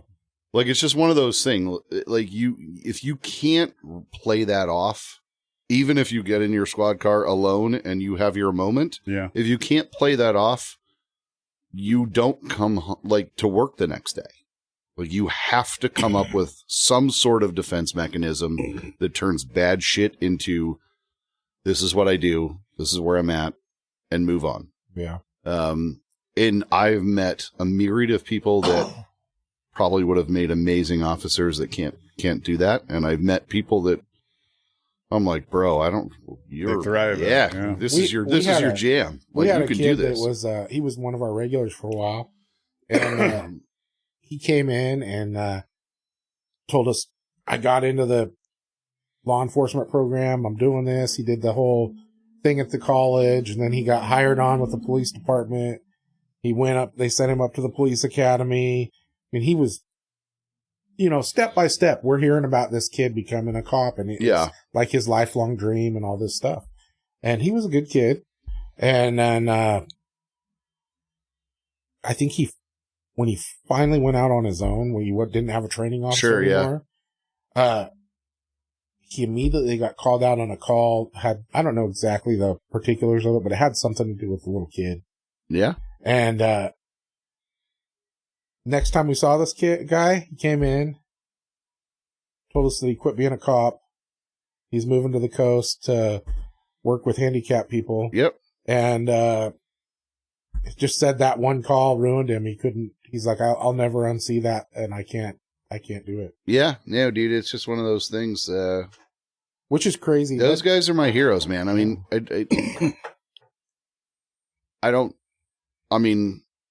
if you look at my pickup, my Dodge emblem isn't a Dodge emblem anymore. It's a blue line flag. I'm also, obviously I'm the guy who put up the 75-foot tall back the blue sign in Roseburg. I know. I love it. Yeah. I actually got, oddly enough, even though there was like 8,000 likes on the Facebook page, there was like a couple of people that were like, the old Aussie sign was a staple of our community. And I was like, look, I own the sign. It'll be what mine. It is.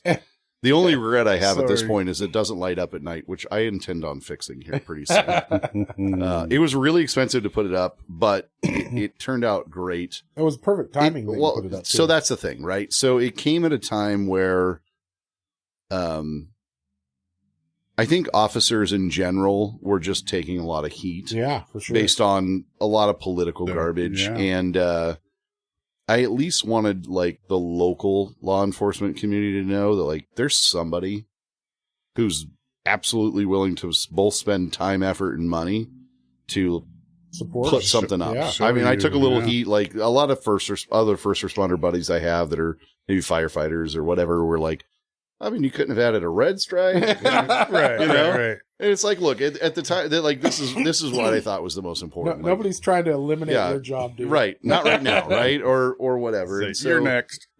My hope is that officers drive by it every day and they see it and they know that like they've got a community that backs them, that supports them, and absolutely. I love the guys out there waving the flags and stuff, Trump flags or whatever they are doing. Yeah. But it's right basically under the sign. So like every single picture that gets taken, you get the both in the background kind of thing. And so that's pretty cool. Yeah, it is cool. And like I said, I think the next goal would be new panels and make that thing light up at night. It would cost a lot of money, but almost nothing to like run it after that. And so, it'd be fun to do. I loved it when you did it in the first place. So, I think it's great. Yeah. That could be the staple of the community.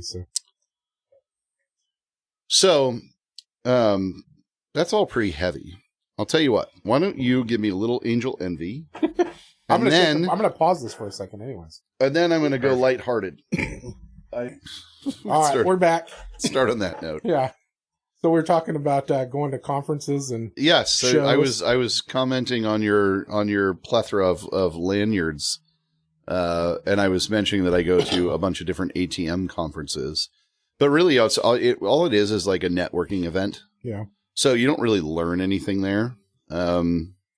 Like somebody sponsors it, right? And they want to sell you their shit, but, it's meeting up with other like-minded people in that same kind of community. And oftentimes you hear how someone does something and it's just a light bulb where you're like, holy shit, why haven't I been doing that this whole time? Honestly, I went to SHOT Show 2 or 3 years. I went to SHOT Show before I realized that the whole point of SHOT Show is the networking aspect of it. Yeah. Like all the after parties and stuff. I thought they were just people partying. No. The after party is the whole thing. Yeah, that's where I get, and now that's where I get all my work done. Yeah.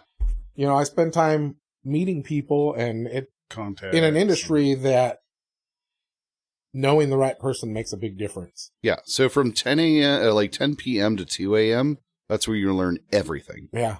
Because most people have had some drinks or whatever, and they're willing to then all of a sudden tell you. Sure. Like, not everybody pays the same for different products. And you get to learn. Right.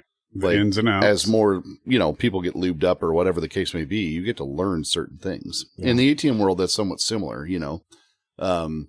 because there's I was saying an ATM conference just sounds like the most boring shit ever. Right? Yeah. Yeah, it's a book club for 1,000 people. No, it's really kind of just figuring out who's doing what and how they're doing it. And I met some really awesome people around the country doing that. And my brother inevitably created a business with a partner, and his partner is, I mean, dude, we're talking big. Like, he probably has 1,000 ATMs. Oh, wow. Wow. I have 30 or so that I fill, and then 100 or so that I'm there, like the guy who sold them the terminal. But when you sell an ATM, you become inevitably their processor.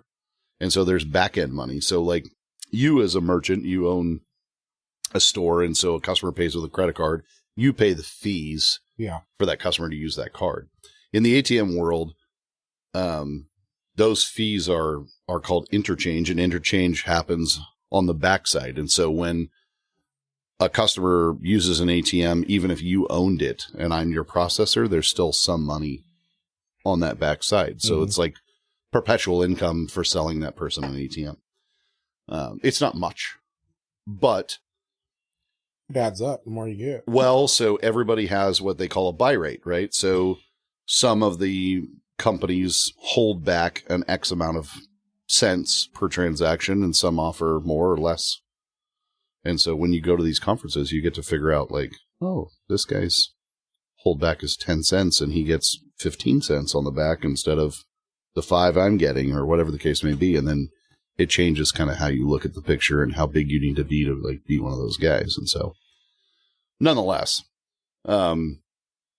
it's like any other industry. The more you know about it and the more people you interact with, all of a sudden you run across somebody and you're like, holy cow, this guy just made me an extra $15,000 or $20,000 a year just by meeting him, because I just sharing his ideas. I just figured out something that I haven't been doing this whole time. And so it's nice. It's 100% a knowledge is power type of thing. I had the first time I realized it, and it directly affected me, was I was at a marketing and leadership conference for the firearms industry. Mm-hmm. And I met this guy. I met the chief merchandiser or chief marketing officer for Canic and Century Arms. Mm-hmm. That's almost as cool as FM. And then then he introduced me to the same title guy for, what is it? Firearms company. I can't.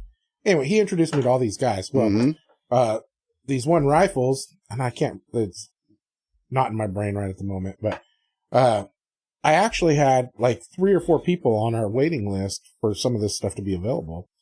But my only access to that stuff was through my distributors. Right. Sure. And so you got to wait till it's available and then hope that you're allocated one of those rifles.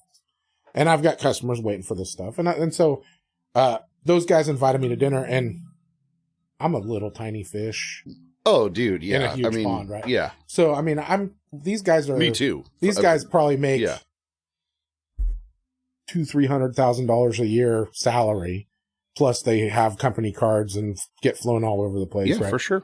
And so I'm talking to these guys, and they invite me to dinner, and we're sitting there. And at dinner, we're drinking and having a good time. And he asked me what I think of his guns, and I said, I think they're awesome. I just wish they were more accessible.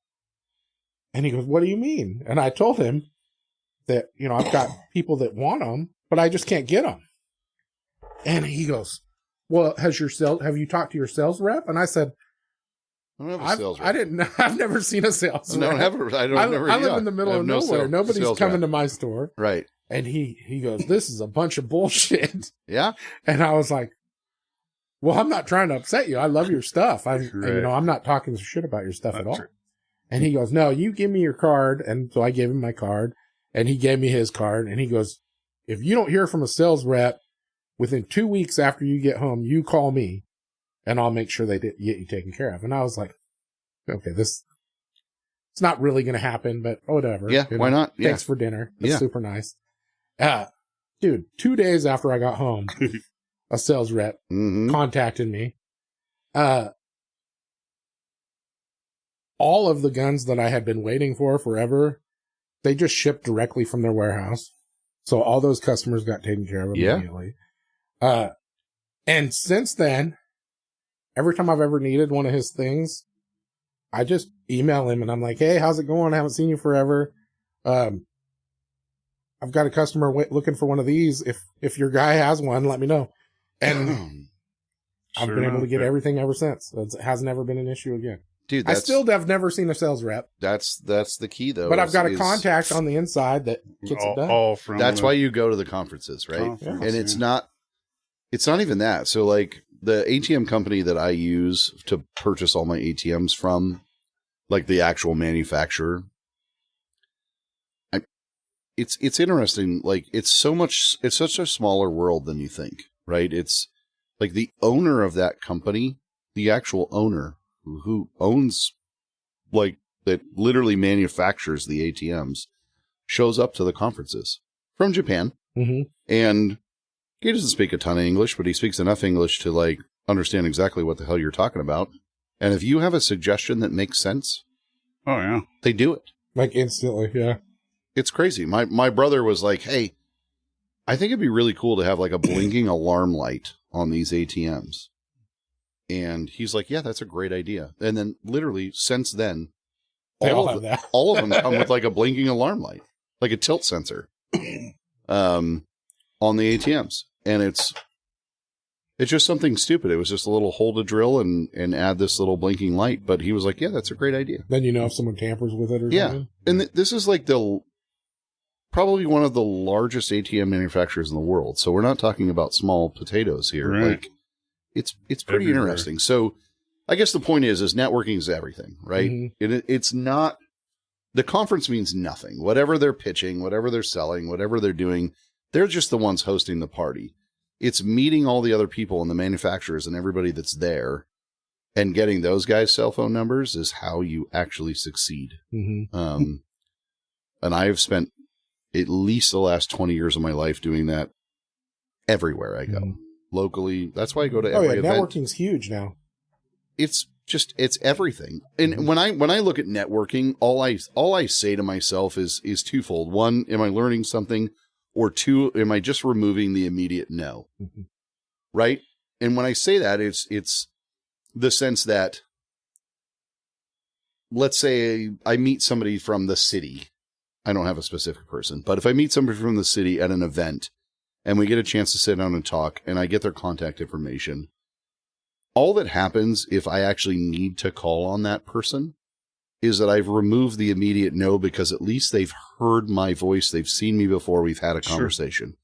Hey, it's Mike from, Greatest of the Grape. You guys, whatever the case may be, whatever you say. By the way, I need you to mow the soccer fields or whatever the case may be, and they go, oh yeah, no, that would be fine. Yeah, I remember you. That's all it is. It's just these little bit of snippets. And that's all that networking really does. I mean, sometimes you hit a home run like that. That's a home run. Sometimes when I go to these ATM conferences, I meet somebody that I wouldn't otherwise know. And it's just like, holy shit, you're killing it. And I'm an idiot. And why I haven't done this way this whole time, I don't know why. That's rare now. Usually I'm the guy providing the home run for somebody else now that I'm very seasoned. Mm-hmm. But nonetheless, as I drift into other businesses and markets and other things, I mean, businesses to me are just giant Legos. Mm-hmm. It doesn't take long to figure out that building the Lego is the fun part. So we were talking about lunch. We were talking about how do you do this or how do you do that or why do you do it? It's because I like building the Lego. Yeah. Once the business is up and running and making money, I'm pretty well bored with it. Mm-hmm. I have to have a certain level of businesses that make me enough money to sustain life with my kids and my wife and my family and its bills, right? But I'm never not looking for something new. Mm-hmm. The personal challenge is always what's just something else. It's just something new, and it's something that I have to be passionate about. But yes, a challenge is definitely part of it. Sometimes it's just learning something new. But for me, it's just another Lego. I'm like literally just building another Lego. Yeah, I really like that whole way of looking at it, dude. And I like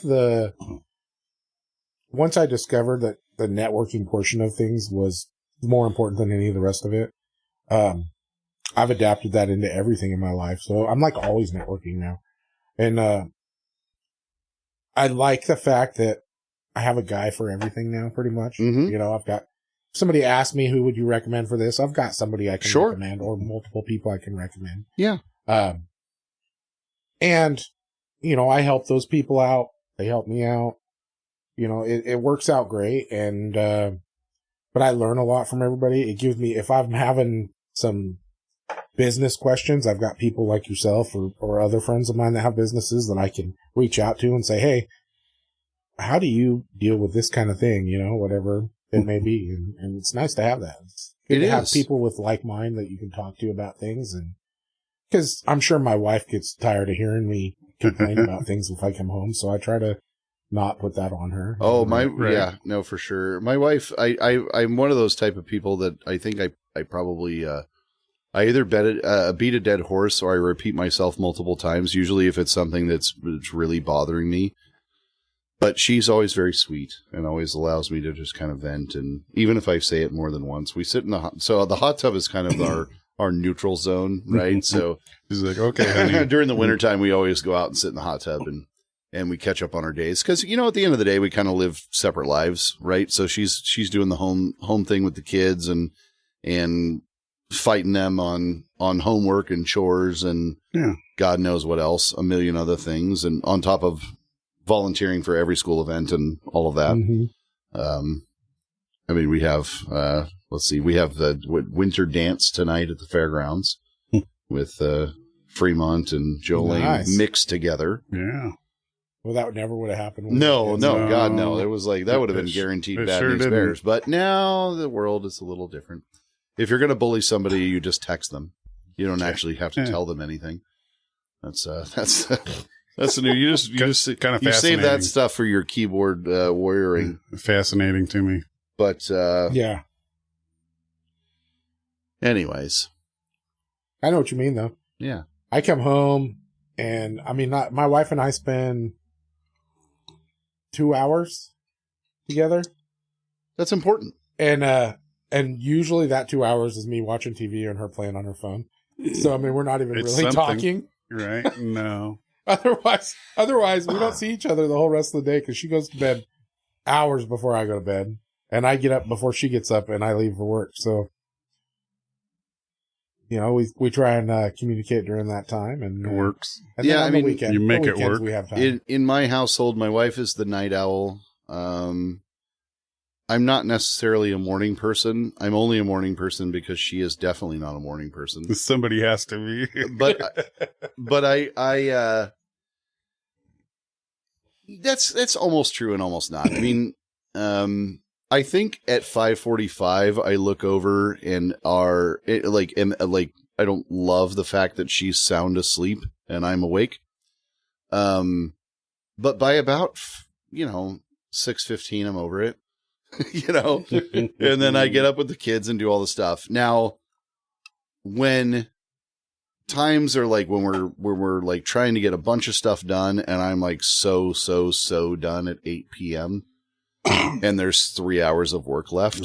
Yeah. That's the one who stays up and does all the stuff. So it's a give and take 100%. Right. So, but I'm always like, I don't know if you ever watched the TikTok of the dude that like is out of the house and he's like talking to the Ring camera where he can't find his coat and he body slams the stuff on the porch and he's all pissed off and he's like, "You going shopping today?" And then he jumps on the thing and anyways, he's like, "All right, I love you. I got to go to work." I'm done venting now. It's like one of those things that just makes me laugh because I think every morning I feel that way. I'm just like, So I get the kids shuffled off in the morning. We do a ride share thing with some friends because they work, the typical 9-to-5ers and we don't. So we pick up their kids and they drop off our kids. And so it works out great. Nice. They just live down the road. So it's a good mix. But yeah. What else you got on your list? I haven't barely even looked at my list. Like I said, there was some talk of getting kicked off a plane in Alaska. Yeah, so the thing of it is, I didn't get kicked off of a plane in Alaska. It's an interesting story. My brother and I have always had a pretty unique relationship in the sense that since we've been adults, pretty much any time we're together, which doesn't happen often, we're like so excited to see each other that we just kind of do dumb shit. Does he live around here still too? No, he lives in Portland. Okay. Actually lives in Wilsonville. And he's a pharmacist, like I said earlier, and he now works for like an online pharmacy type of thing. So he literally sits in an office and like writes prescriptions as fast as physically possible, or fills them rather, not write them. He fills them. And the robots like literally pick all the pills and then ship them off. So like an online, it's a subsidiary of Kroger or Fred Meyer-ish thing. Just like all the veterans that get their meds. Yeah, anybody that gets their shit shipped to their house, this is just like another shipping department. And so all they do is like pharmacists for the most part just make sure that doctors don't prescribe shit that will kill you if you take it with your other prescriptions. Yeah. That's number one. And to make sure that like what you're going to take is going to fuck you up or it's not. So anyways, my brother is he's an interesting guy and he's just crazy genius smart. And he has an insane personality. Like if you put my brother and I and my dad in the same room, like there's no room for anyone else. I mean, it is hours of entertainment. You guys have big personalities? Yeah. I mean, it's just hours of entertainment.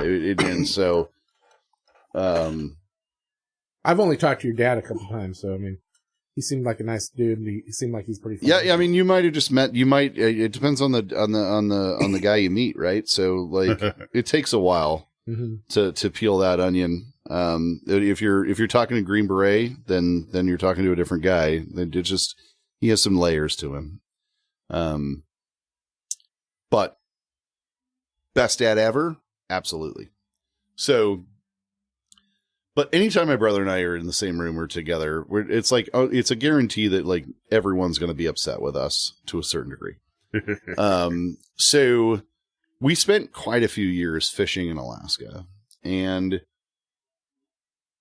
to a point where my brother literally left a suitcase of like alcohol and cigars at the lodge at this place that we always went to. So he didn't have to haul them back the next time. So we literally just left it in a closet. Yeah. We were there every single year. And I don't know. I don't really know how it happened. We were going Portland to Seattle to Ketchikan, and then taking seaplanes to Craig. Sure. And so somewhere between all of that, my brother's best friend, who is the head AIDS researcher in the world, who literally, well, as of recently, actually cured or created a vaccine for AIDS, but then they fucked it up and now he has to fix it again. Different story, but like Nobel Prize winning kind of guy. He was with us. And so this has been 10 years ago. And so we're all flying first class because I'm big and everybody else is big and I'm a little bougie. So I always fly first class. And, I was talking to his buddy and I was like, hey man, what's going on with the AIDS thing? Like, are you figuring it out? And he's like, we're like 82%, effective rate. And like this dude, they have like 600 monkeys. Like they literally, for you. Like it's the largest AIDS research place in the world. Mm-hmm. And it's here in Oregon. So, he's telling me all the different things. And so there was another doctor, as it were, in first class. And I'm a pretty arrogant guy. And so he's like, oh, you're going to cure AIDS? And he's like, yeah. And he's like, well, how are you going to do that? And dude, my body just rolls into this dude. Like hard. Like rolls into this dude. Like, we're going to start at the cellular level. And this is like, we're going this and this and this and this. And the doc finally goes, oh, okay, I get it. Like you're not like, but You're he was just super talking shit. arrogant. Oh yeah. And he thought he was just that dude in first class talking shit. Oh yeah. Yeah, but no. So anyways, he science the shit out of him. Yeah, this guy came to Texas with us. And that's how I know he actually made it through the process, and now they have to refix it for human trials. But nonetheless, so this flight goes on, and we are drinking a lot. And I mean a lot. And the stewardess, they don't care, right? And we finally get into Ketchikan. No. We're close, right? So my brother says he has to go to the bathroom, and they're the captain is already turned on. They're we're landing. So the hostess is doing whatever. So my brother goes into the bathroom, and I follow him in there because I'm just this is going to be funny, right? I'm going to shake him around or something. I don't know what I was planning. My plan was, all I know is that something's going to happen. So he starts to try to pee, and I just start shaking him back and forth, shoulders back and forth, just hammering this bathroom up. And the stewardess starts pounding on the door, and she's like, no. And I was like, okay. So I'm immediately I know what I'm I'm not going to get in trouble. So I go sit back down. Well, my brother is just in there just laughing his ass off because he thinks it's hilarious. Well, he's just peeing everywhere. And, because he can't stop, right? You can't stop once you've started. It stings. So he's just peeing everywhere. And nonetheless, he comes out nothing had happened.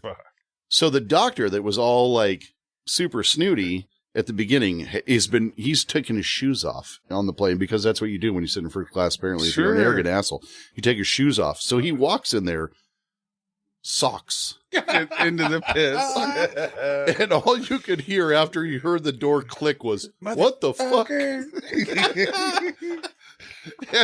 This dude comes, he literally slings the door open, and he is yellow socked all the way. What the fuck is this?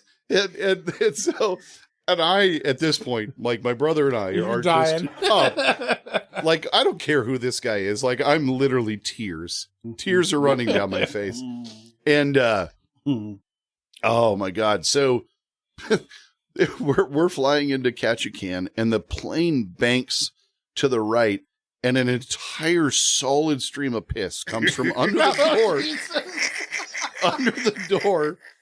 So your brother missed entire. Oh, dude, no, we're talking a gallon of piss on the floor. It comes from under the door out into the server station area, and the stewardess's face, I'll never forget, was very unhappy. And so she instantly looks at you guys. Oh my God, no, she knew immediately. And so so we're first off the plane. I gave her $350 in cash, which is all the money I had. And I'm very sorry. But I'm still literally tears are running down my face. I'm sorry, but I'm laughing my ass off at the same time. I'm also legitimately concerned with the FAA regulations. I'm going to get in trouble. We've peed all over this airplane. What are we going to do? So. Well, they didn't fly you back. Yeah. No, right? So yeah, it got worse from there. So we get on the seaplanes after waiting a few minutes, and I'm sitting in the back of the seaplane. And these are giant de Havilland beavers with floats, and we get on the seaplanes and we start going out to the island of Craig, and my brother is he's literally just hanging his head back and forth on his chest. And then he looks over at me and he goes, "Rarfrag, Rarfrag." And I'm like, "Rarfrag?" He's like, "Rarfrag." And and then I realize he means barf bag. And so I'm like, fuck me. So I'm trying to get the door open. I don't want to be affected by this. So I asked the captain, I'm like, "Hey, can we get a barf bag?" And he's like, run, panics, to find this. Sure. Literally popcorn bag. It's nothing. And my brother starts absolutely heaving into the Rarfrag, while I'm trying to pry the window open to get away from the smell of first class lunch / 50 Crown and Diets.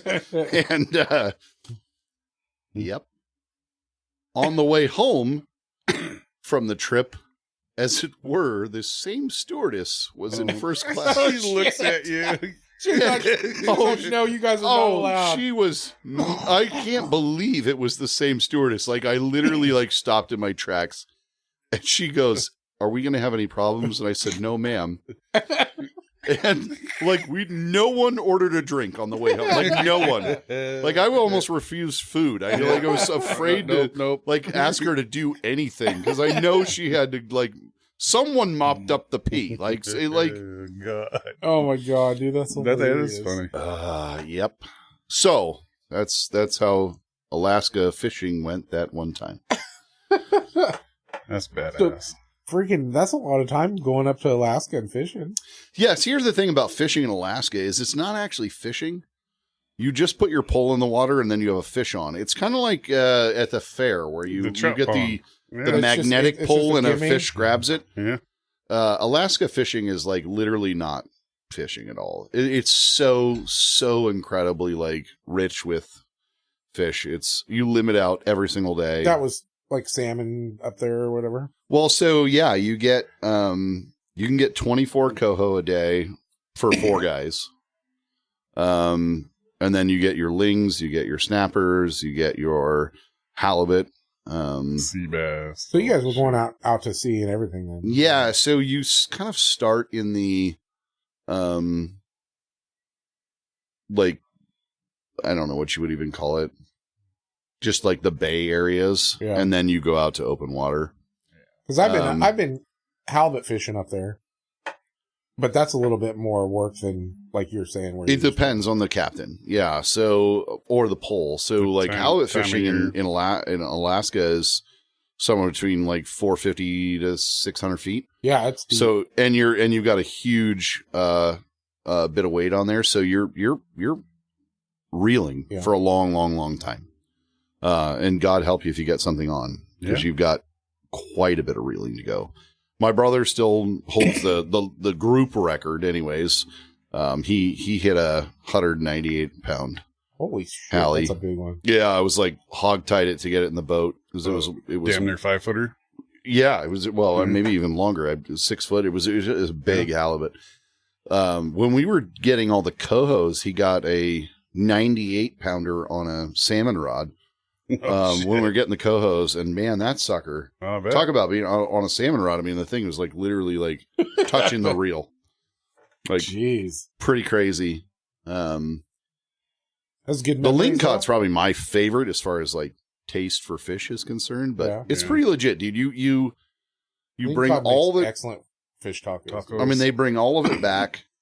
They cut it all up. They fillet it all up. They have a flash freezer on right there. And so they box, I think it's 50-pound boxes of fish, and everybody comes home with 3 50-pound boxes of a variety of what it is. But it's not necessarily just the shit you caught on your boat. So it's we've always gone as a group though, like if there was 12 guys, it's 3 boats. And so, it's all of us caught the same shit. So at least amongst your buddies, it's not like random stuff. They didn't grab like 3 fillets from the store and add it to your shit. Yeah. But nonetheless, I mean, it's a great trip. It's a great trip. It's relatively inexpensive. The place we stayed at was called Sure Strike Lodge. And it's sweet. I mean, they have, it's just a big, I think the lodge itself only holds like 12 or 16 people. So you literally just take like all your buddies, you just rent the whole place. They have a chef. They give you more food than you can friggin' eat for breakfast, lunch, and dinner. Sometimes, like most of the dinners, they like take some of your catch for the day and they add it to the dinner plan. So you have like different fish and whatever. But it's pretty awesome, and it's been quite a few years since we went, but it was like maybe $1,200 a guy with flights and stuff. So I mean, they paid for the license, so that's not bad at all. That's not bad at all. No, for a 3-day like open water Alaskan fishing trip, that was pretty sweet. Yeah, pretty good memories. Yeah, it's amazing. I mean, we did it for like 8 years. Lifelong memories. We need to do that, Mike. I know. We'll have to do that. But I'm waiting. We didn't. That was definitely the most adventurous plane ride. I've honestly always been pretty conservative when it comes to drinking on planes. Mm-hmm. For that reason? Number one, I'm terrified of airplane bathrooms because I'm a big guy, dude, and I do not fit in those bathrooms very well. And so I really don't even want to have to try and use them. Mm-hmm. And number two, it's just, I think it's the altitude or whatever that really makes it hit you harder. And I don't know. I just don't want to make an ass of myself on a plane. So, I mean, I don't really mind, to be honest. I kind of figure like once I'm on the plane, I'm going to make it to my destination, but I don't really know what's going to happen after that. It's like they're not turning around. Right, yeah. I mean, they do, actually. So they will early land a plane if there's a real issue. Yeah, I don't know. My other bad experience was I went on a cruise with a friend, and we flew out of George Bush International Airport in Texas. Okay. And this is roughly, I don't know, less than a year from 9/11. So inadvertently he left his 13-inch dive knife in his carry-on bag. And it went through security. You know, when you go through they scanned it and saw that he was trying to bring a giant knife onto a commercial airplane in Texas at George Bush International Airport. He's also licensed to fly commercial aircrafts. This is a problem. This is a big problem. So their security team, like I said, this is less than a year after 9/11. They literally still had like National Guard at the airports. And it was not a good situation.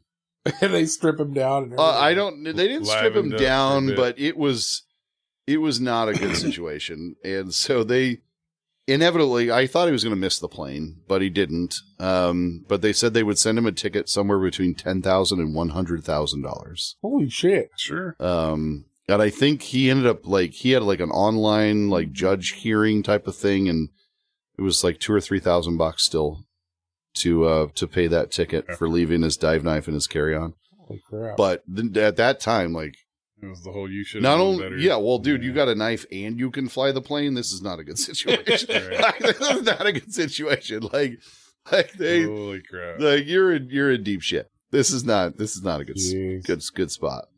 Where'd you go on a cruise to? So we did a Belize Progresso Cozumel. Mostly just diving. Yeah. A lot of diving. I enjoy diving to a certain degree. I'm always afraid of what's in the water, but I also really enjoy being in the water.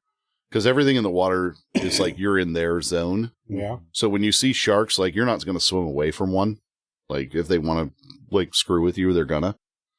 That's always a little unnerving to me. But I've dove lots of places in the world now, and I've swam with, I don't know, 12, 15, 20 species of sharks. Wow. Big sharks, small sharks. My wife's lots cousin of sharks. is, that's been her passion for as long as I've been with my wife. She's been everywhere. Her cousin, her little cousin, when I met him, he was, I want to say he was 14 years old or something like that. And I'm talking to this kid, and he's telling me they had just got back from,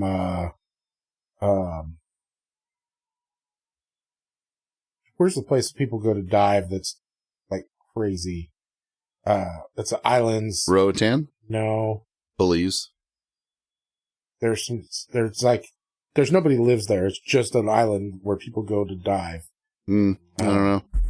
Galapagos. Oh, Galapagos, yeah. Yeah. So they had just got back from there on this dive trip. And this kid's telling me, all these stories about all these dive trips he's been on, and he's a little kid. Yeah. And I'm talking to him, and his mom, my wife's cousin, is, she's telling us stories about it too. And I've looked at this kid and I'm like, the kids at your school do not believe a word out of your fucking mouth. Probably not. I feel for this kid because he's legit living an amazing life. Yeah. Right. But nobody believes it. Right. Because he sounds like he's just so full of shit. Pictures or it didn't happen. But yeah, Right. her cousin, she's gone all over the world diving, and that's her passion. And I've always wanted to try it, but I never have yet. But I mean, dude, it's a good time, right? Like, I think from when we're little, we always think how cool it would be to like breathe underwater. Yeah. So it suits that purpose. Well, it's a whole nother world under there. It's a whole nother world. Jacques Cousteau. Like, you could literally just go down to the river and, stand on the bottom or sit on the bottom and just look around and watch the fish swim around you. And it's pretty fun. I mean, down under the country club, there's tons and tons and tons and tons of crawfish. Yes. If that's your thing, but they're deep. So that big hole after that last rapid before you kind of get to the rocks that people dive on, at Red Beach, is 60 feet. That's 60 feet deep. Yeah. So if you want to go dive that, I mean, it's just crawling. Yep. With crawdads, you can literally just get as many as you want if that's your thing. But it's deep and you got to swim over there, and it takes a lot. The first dive I ever went on before I was certified to be a diver was there. And I ran out of air at 60 feet.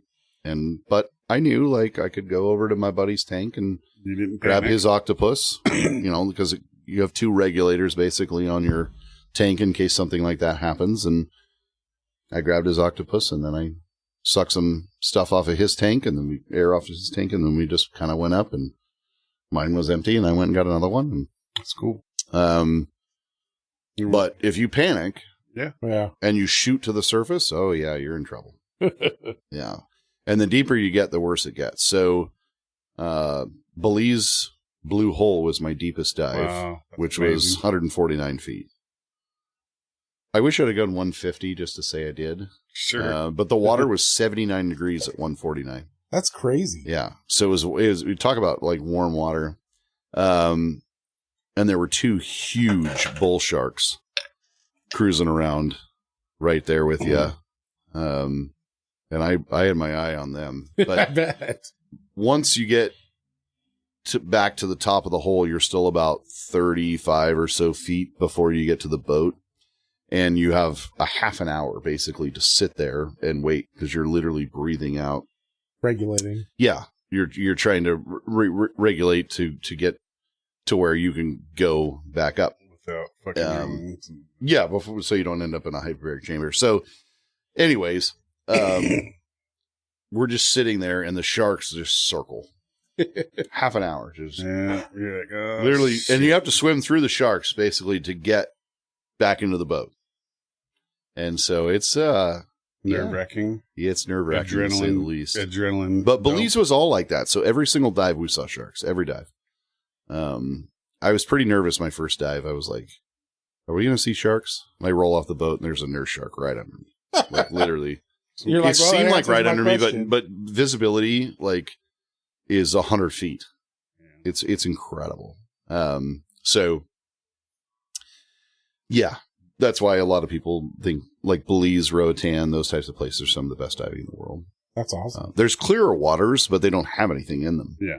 So you go to Fiji and stuff, it's like, holy cow, the water is like literally crystal clear. There's just nothing in it. So, cause you need like basically a reef for life, to get some wildlife. But. Yeah, that's cool. So, what kind of stuff you got planned for the future? Future plans. Don't die. Or bucket list things anyways. That's a good plan. Bucket lists. I don't really have a lot of bucket list stuff. I've been able to do a lot of things fairly young. I think I'd like to see the pyramids. I think there are certain things like that I would be interested in, like, adventuring and seeing. like the Europe trip and Rome, Italy, you know, that type of thing.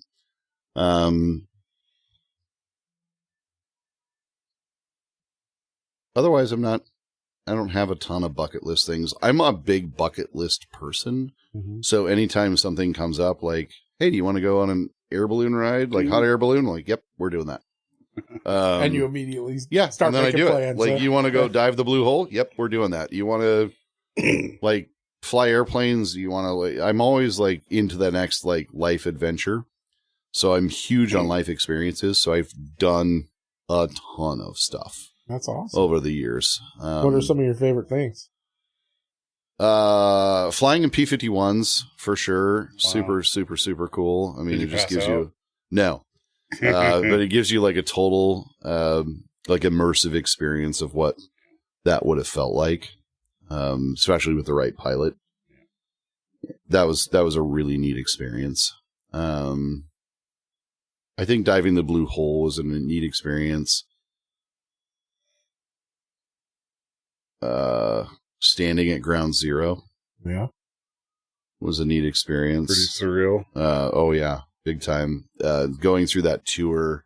We had some interesting tour guides. One was a firefighter that actually didn't, like, he was not supposed to be there that day type of thing. And he narrowly escaped the first tower collapsing and then got into the next one and then got buried, and they found him, and then they put him on a boat to Jersey, and then the boat sank, and it was just like a crazy story. Holy smokes. Yeah, it was. I could recant the whole thing, but it would have taken the whole time. And then the other lady that was with him, her job was to assemble parts of people to see to figure out next of kin.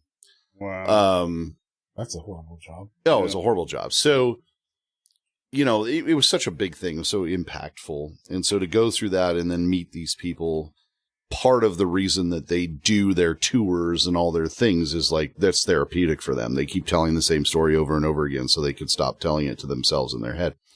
And, it's just a big deal, right? So it was really awesome to do that.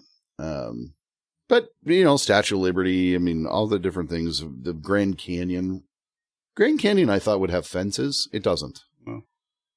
You can literally walk right off the end of it. And die, yeah. Like, there's here's things you don't see at the Grand Canyon. Dogs and little children. Yeah. There's warning signs. Don't go past this. Right? It's like, if this was in any other state, it would be completely walled off. We just went this, last year for spring break, and we did the Sky Bridge, that goes out to the glass bridge. Yeah. I'm not afraid of heights. That was not a good situation. Yeah. You're like that sucked. It was terrifying. And it was a situation where, like, you should be tougher for your children, like, especially two boys. You know what I mean? Like, you were on your hands and knees. And my wife seemed to, like, it was nothing. Like, they were like, do you want pictures? And she's like, oh yeah, we'd love all the pictures. They're like, okay, just lean up against the wall over here. And I'm like, look, fucker, here's the thing. I ain't moving. Here's the thing. Just listen. I'm 6'5". Your wall is 36 inches tall, which means that there's more above the wall, than there is below the wall. Which means if I fall over the wall, I fall over the wall. I have more mass above this amount of inches than below. Yes. Like, make this thing 6 feet tall, and I will lean I will lean up against it all you want. God. He's like, so you want to take a knee? Yes, I wanted to take a sit. God. What's that canyon that's over by your sister's house? Dry Canyon. Yeah, it's freaking deep. High and Bridge. There's a sign there that says, "No dogs allowed. They will die." I believe this is true. It was absolutely terrifying. For real, it was absolutely terrifying. But we did sit and watch the sunset on the Grand Canyon, and it was absolutely amazing. So, super cool, great life experience that, like, and we've taken our kids to all these different things, so they've gotten a chance to experience those types of things too. But pretty neat. Now they're those kids that know. Now they're those kids. Yeah, we went to Vegas. We went to the Sphere. We went to the giant. No, you didn't. Yeah, no, you never were there. The giant, whatever, Ferris wheel. We did all the stuff. And we try to take them as much as we can. But, yeah, I don't know. As far as lifetime or things that I have planned for the future, business stuff is just kind of ongoing. You know, I look at where we're at now. I look at inflation. I look at where my kids need to be and what things they need. I mean, obviously, as a parent, I'd prefer that my children don't graduate with $150,000 or $200,000 worth of college debt that they can never, ever, ever get out of. I hear that. Yeah. I mean, I don't know where my kids are going to land, but I will tell you that if I could talk to any high school kid right now, it'd be trade. Any trade you can think of. 100%. No one wants to do trade jobs, and I can tell you that's where the money will be. You think it's cool to wear your pajamas and work at Google and make $200,000? You're going to make $300,000 as an electrician in 10 years from now. Easy money. Because it'll cost $500 just to call a guy. Yeah. I mean, it's generational at this point and nothing else. I mean, literally no one, they're literally mom does this or mom and dad do this. So I do this. Like we're all plumbers. Like my buddy Plumber's Plumbing, right? It's just generations of plumbers because that's what they do. But there's no other guys like stepping up like, hey, I want to be a plumber. I want to be an electrician. I want to be an entrepreneur. They were like, it's just flat easier to go the other way. So I don't know, man. Like I'd push kids towards trade hard right now. Yeah, whether that like even including first responder stuff, officers or EMTs or firefighters or any of those industries where yes, it is hard work, but it can be incredibly rewarding. Well, and you start off making decent money. Yeah. Dude, you do. It's not absolutely. It's not like you go to school for 4 or 5 years and then have to build up to decent money. Right, and those trade degrees don't cost a ton. Making money in those 4. Those trade programs are minimalistic in cost. I mean, I don't know the research, but I would say that an electrical degree is probably $60,000 or less. Well, and those guys are getting if you can quite get a bit. They'll pay for your school. Because they need guys. They need guys really bad. I mean, the mill does. Yeah. They absolutely pay to send people to school, that anybody that wants to go. It's I would push anybody towards trade for sure. Like I said, I don't know where my kids are going to end up yet. They're still too young. My nephew's the youngest kid that we've got in our house, and he's graduating this year. But I think his whole plan is still to go to a mechanics program because he wants to be a mechanic. So he's going into a trade. Yeah, no, and I think that's awesome. And then my niece, she's a little bit older. She graduated last year before last. She's getting ready to join the Air Force.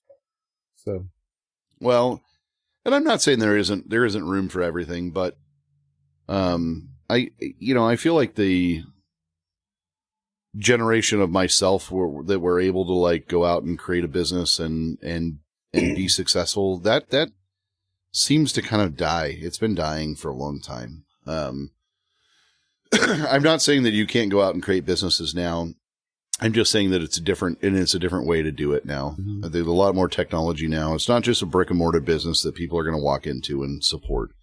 I mean, there isn't anything on your shelves that you can't just get off of Amazon for the most part, except for shit I need to pass a background for. So what changes that, right? You have great customer service. You have the right staff. You have a great personality. People want to be here because they want to be part of your culture and your brand. And that's a big deal, right? Creating a brand is huge. And, I just think it's a lot harder today to just go ahead and say, I'm going to be interested in this.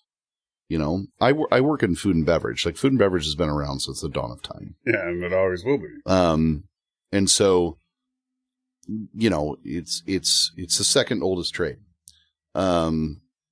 it's not difficult when you're in part of the big three, which is like, food, housing, and clothing, automotive, those types of things. Those things everyone needs and has to have.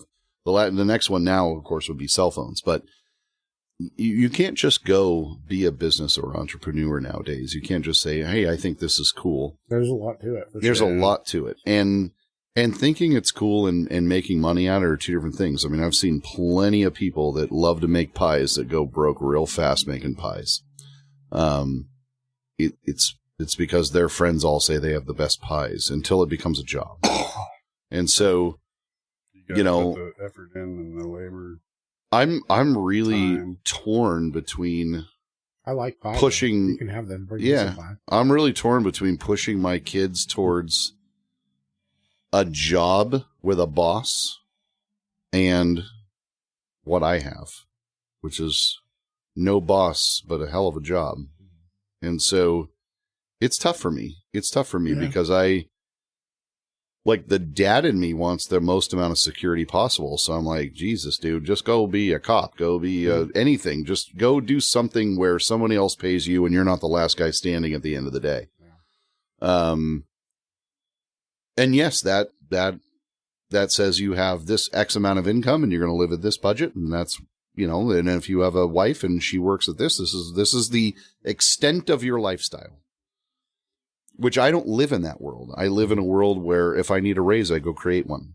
I go start another business. I go build something else. If I want something new, I need a new house. I need a new car. I need whatever the case may be. I don't ask my boss. I don't have one. I just go build one. But I build another business. People look at that. And you make it look easy, but that's because you've been doing it for a long time. It's not. I know. And a lot of people, I don't think realize that. I mean, they don't realize how much work's involved. It's a nightmare. I look at, and Carlos, to a certain degree, like, you have to understand, like, I see people look at me, but I look at other people the same way. Like, I look at some other people where, like, I have a great friend who's completely and utterly debt free. Mm-hmm. And I mean everything. He owns his house. He owns his cars. He owns everything. He has lots of motorcycles. He has toys. None of it's killer shit, right? None of it's the new stuff. None of it's brand new. House is 20, 30 years old. Cars are all at least 10 years old. Bikes are 5 to 10 years old. But he owns everything. Paid for. Everything. So you're talking about somebody who has a mentality is like, I don't need the newest, coolest shit. What I need is to own it.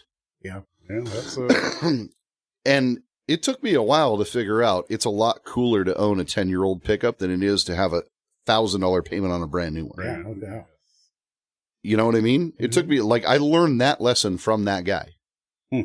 And now I strive for that. I strive for liquidity. I add extra, like, payments to my house. I add extra things all the time because I think that guy's got it figured out. He's nowhere near as successful as I am, as far as financially concerned. But he's twice as successful as I am, as far as financial responsibility and just like grinding it out. Yeah. So then I'm thinking to myself, well, what the hell have I done wrong? Like, I'm screwing this up. Like, I'm making twice the amount of money and I owe all this money. Like, I'm screwing it up. I'm just living. Well, and there's different ways to do everything. I mean, there is, but there's like no reason really to live that way unless you're truly paycheck to paycheck and you don't have a choice.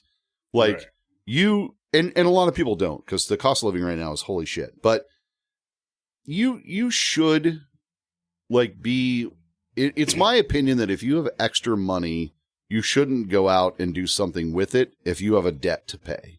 So if you have an extra $1,000 and you owe $5,000 on your car, put that to that. Now you owe $4,000. Yeah. Yeah. Don't go buy the newest, latest, greatest iPhone. Don't go buy the bigger TV. Don't go buy any of that shit. Because your car's costing you $300 or $400 a month. Once it's paid for, take your $300 or $400 a month and put it in savings. And then when you want the bigger, cooler shit, you can pay cash for it. Yeah. Yeah. So it took me a long time to get there. But like, again, I have a hard time, like, kind of steering where I want that to go. But at this current juncture, I own every single thing free and clear with the exception of a small mortgage on my house. It's tough though when you're trying to figure out which way to push your kids. Oh, it took me like 20 years to figure all that out. My kids, honestly, I figured out a while ago that all I want for my kids is for them to be happy. And so, I mean, I just support their decisions and try and help them out as much as I can when they need help. And I just, I kind of looked at it as I don't want them to have the struggles I did. I hope that you want your kids to have more. Right, but that comes at a cost, right? Yes, so it does. It's a double-edged sword. It's a double-edged sword. So yesterday I was doing this with, and I don't get to do a lot of projects with my kids. Mostly because my kids came at a time, excuse me, that I had already found a certain level of financial success. So my kids have never mowed my lawn because I never have. Makes sense. My lawn guy mows my lawn. Yeah. So they've never come and started the lawnmower and mowed the lawn because I don't do it, and I'm not going to teach them how to do it because I don't know how to do it because my lawn guy does it. Sure. Or they're going to screw it up, or they're going to you see what I mean? Yeah. I have less opportunities with my kids to teach a man shit because I succeeded young enough in life to where most of the man shit I would have to do outside is done by someone else. Yeah. I have a gutter guy. I have a window guy. I have a roof guy. I have a guy for every single thing. So we're not as kids and family, boys and dad going out and doing these things, which we should, but we don't because I hear you. There's a certain part of that. So you have to try and create those opportunities. Right. So let's change the oil on something. Let's build an RC car. Let's those types of things. Let's tear down a gun and do some cleaning. Let's do those types of things. But yesterday, my son and I were building a desk together because I was putting his desk together and he was trying to help me. And I watched him struggle, getting the screws. It was all, it's difficult. You're going in through a small hole and trying to figure out where the screw goes and all that stuff. And, there's 10 of them. So getting all the little adjustments right to find all the holes. And I could see him get frustrated, and I wanted to just grab the screw out of his hand. Let me do that. Yeah, yeah. But then I realized, I really just need to let him fight this one out.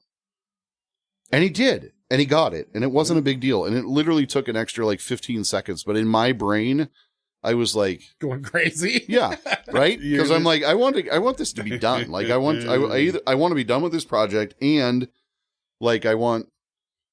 just give me that. I'm a little bit of a control freak in that sense. So the point of the story is it's hard to allow your children to struggle knowing it's better for them to do it. Yeah. Mm-hmm. It's the same thing as watching your toddler under the kitchen table. You know he's going to stand up. Yep.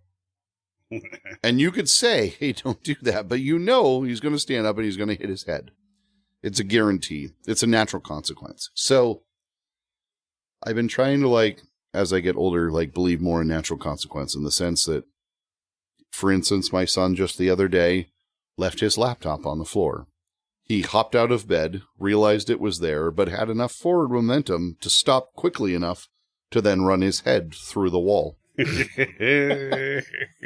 With arm above. Yeah. So now we have an arm hole and a head hole. At least in the drywall. I didn't break the laptop. But he didn't break the computer, which clearly does not belong on the floor, which I pointed out immediately, even amongst the crying and incredible frustration of because that's the kind of dad that I am. I will say, hey, that doesn't go there, right? Mr. Obvious. Yeah. The Mr. Obvious. Yeah, I'll play the Mr. Obvious to a certain degree. It pisses him off something fierce. But at the end of the day, it doesn't go there. Yeah. And you should have been smarter not to do that. Did you have the drywall guy show him how to fix the hole? So not yet. But yes, I am going to. Yeah. Yeah. Maybe I'll get the drywall guy to get him in the spackle. Yeah.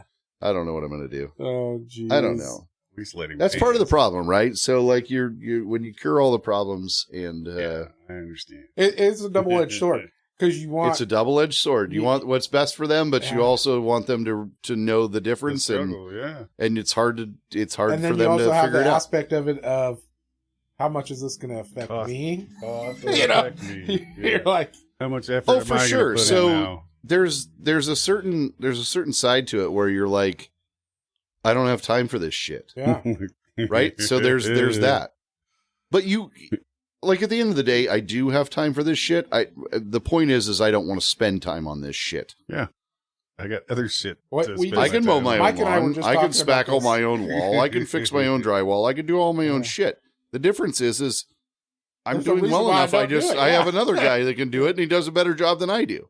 Mike and I were just talking about this because I just loaned a bunch of my camping stuff, including my RV, to my kid and our bonus kids so they could do their own little elk hunt. Uh-huh. Well, the day after they got up there, Mike and I went up to just check on them, make sure they got there okay, make sure everything was good. Plus, they've got my RV and stuff, so it was also my opportunity to make sure everything looked all right. Well, we get up there, and it was a shit show. Mm-hmm. My RV's sitting there precariously crooked in the mud. I mean, it was just the worst camping location ever. And, but they have to learn for themselves. Yeah. And I looked things over and realized nothing of mine's getting damaged. It Right. might get dirty. Right. So yeah, so they're just not let breaking it go. anything. Well, They might not have it set up right. they'll figure it out. They're not going to be as comfortable as they should be. No. It's Yeah, it's really not gonna be adding level, a lot yeah. of stuff for them. But, they learn that way. So instead of getting irritated or whatever about it, we just laughed about it and remembered when we were kids, we were sleeping in the front seat of a car. Right. So you don't care, right? So the you're just fact like, is that they're it's not getting level, a lot but you better don't care. opportunity. right. They're getting to experience things different than I did, but they're still learning. And you can't get frustrated about that stuff. You just have to take it as it is. And Yeah. I mean, dude, kids are tough, right? So it's not just the responsibility of all their things that are necessary to live and survive. In fact, that's probably the easiest part of it. Because if you're doing it for yourself, you can at least extend it long enough to where you can live under the same roof and I'll share my food with you. I mean, at the end of the day, that's probably the easiest part. But trying to mold and create productive humans beyond your home is really difficult. And sometimes my kids will say, I can't write. I don't even remember at this point, but one of my sons said the other day, some sort of something that he must have heard me say that he felt was set in stone or concrete. And it was the most ridiculous, dad, colloquialism, I don't even remember what it was, but it was total bullshit and it's something dumb. you're like, I was talking about my house when I said that. The sky is always blue because the ocean is a reflection of the sun, or some stupid, some dumb thing. But that was something that he took in as gospel. Yeah. You're like, why? And I was like, where did kids you this hear that? stupid He's like, shit? you told me that 5 years ago. I've been living my whole life on this concept. For 5 And I'm years, like, damn it. Oh shit. So you don't really realize they're paying attention, especially with dad. They're paying attention with dad. And when you have boys. Yeah. And so I have to be really careful because I'm pretty cynical just as a whole. I'm really silly most of the time. And I have to be careful how to cross that line without them thinking dad's dead ass serious at the same time. So but it also makes it difficult because I'm almost never serious. So then when I want to be, Yeah. They don't believe it. they don't believe it, and then they don't realize they're actually in deep shit until they lose stuff. And so there's that too. They're like, if you would have been told me that you were serious, I would have known. Right? Yeah. It's the whole Bobby Boucher. Right? Mama Everything's said- the devil to you. Mama said it's the devil. That's yeah. But You're wrong. nonetheless, yeah, raising kids is hard, and just trying to figure out what fuels them and how to add to that fuel and keep them excited. You know, it's just the world today is so different than it was when I was a kid. So I don't feel like I don't feel like I'm raising myself where the circumstances are the same. You know what I mean? Yeah. Where I think that's important to say in the sense that like whatever advice I felt like I wish I had doesn't apply to today. Yeah. It doesn't. Yeah, for sure. No, I know what you mean. Because every kid learns new shit earlier than we ever knew shit. Oh, yeah, dude. By far. For sure. By far. The internet has changed the entire world. So for me, like when I was in the 6th grade, I was playing cars and like building Legos and just enjoying my life. We were still skateboarding outside and riding bicycles and all that stuff. Now my kid comes home and he's like, you know, knows his pronouns. And it's like, where did you even come up with that? Like, fuck first off, you don't need to choose your pronouns right now. You don't know. No. Don't, you know, I mean, we'll shoot for he, him for now. We'll just see how it goes. But, you know, it's so different with YouTube and with all the different things. I mean, they just are so incredibly inundated and you don't even know. And it's, you know, a lot of people blame like professors and teachers and all that. It's not, it's really not even them. It's literally society. It's literally what they're watching on TV. I mean, and their YouTube. It's societal norms. It's so heavily laden on anything. And whatever the political hot button issue. It's not just sexuality. It could be a million other things. That's just what it is right now. And the next thing will be the next thing. But how to address that with your kids and stuff at a young age is a surprising conversation to have. Because most conversations, when I have one, I've usually had it with myself before I've had it with other people. So that I have an idea of kind of like how I'm going to handle that situation. But my kids like literally blurt shit out or like mention stuff. And I'm like, I need a pause. Stop. Hold on. And thank God for my wife. Cause dude, I'm telling you what, she handles stuff. She reins it in. Dude, she does. She is freaking amazing when it comes to that stuff. Like she's so much more level headed and like knows so much more and like is just so more in tune with where they're at, than I am.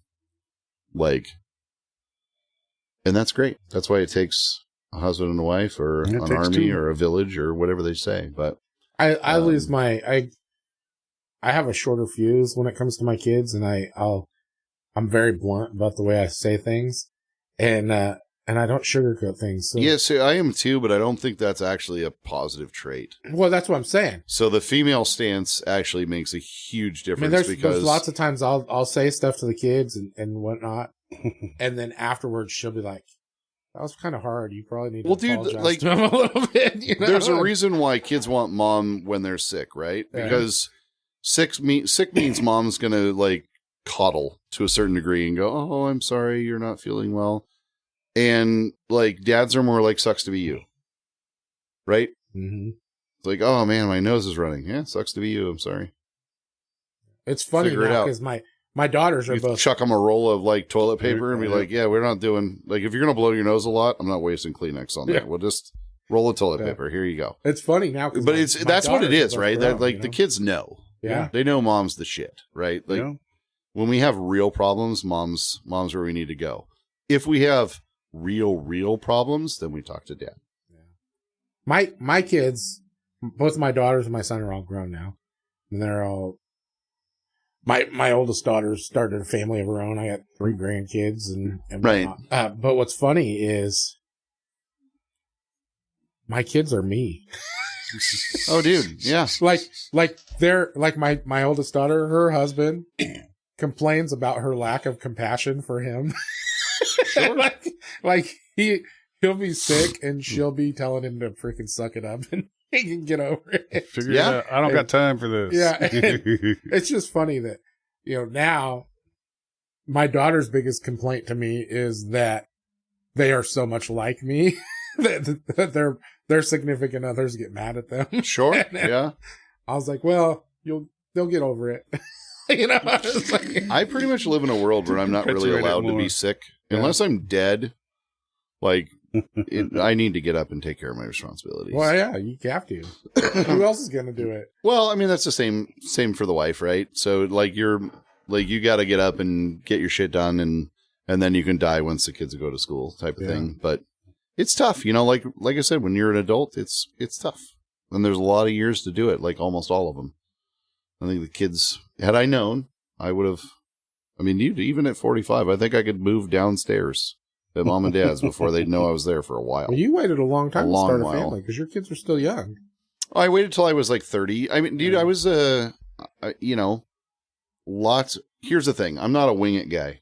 Remember we talked about kind of moral compass and how things go? Yeah. I'm not a wing it guy. Proper house, proper car, proper marriage, committed relationship. It's not just, hey, this was fun, let's have a kid. Yeah, I just thought my pull-out game was strong. Well, it was. Obviously, it wasn't. I don't roll like that, man. I wanted everything very finite. That's how I work, and nothing wrong with that. I just again, I'm just like one of those guys that's just, I see a certain level of things in society, and I don't want to like be that. I want the ultimate level of security, and I want to spend the most amount of time with my kids and have the best relationship with my wife as physically possible.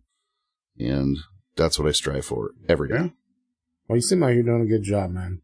I try. It doesn't always work out, but I try. I like it. And I think it's fun talking with you. You're always positive and funny. I like it. You make me laugh. Well, that's good. That's good. Yeah. But yeah. Well, I guess we've been talking for a while. So. Yeah, we probably got to wrap it up. Dude, you thought, you're like, how are we going to talk for more than an hour was what you said. Well, here's the thing. I can talk for a long time so long as someone's listening. This is great. It was like being with my wife, except you listened the whole time. Just nod. Mm-hmm. Mm-hmm. Was your wife like, who the hell wants to listen to you? Sure. Mm-hmm. Okay. That's not true. I'm sorry. What were you saying? It's been fun hanging out with you though for the day. Yeah, for sure, man. I really appreciate you having me, and I definitely need to come over and have a glass of whiskey and smoke a cigar. Yeah, you need to come live at Mike's World for an evening and just hang out and sit in the dad cave. It's really what I call it, the dad cave. Yeah, because it's for dads, and we sit out there and have smokes and drinks and just hang out and talk about gun shit and cars. And well, you got my number. Anytime that's what's happening, just give me a call. I mean, I do it pretty often, like almost every day. I just live down the road, so.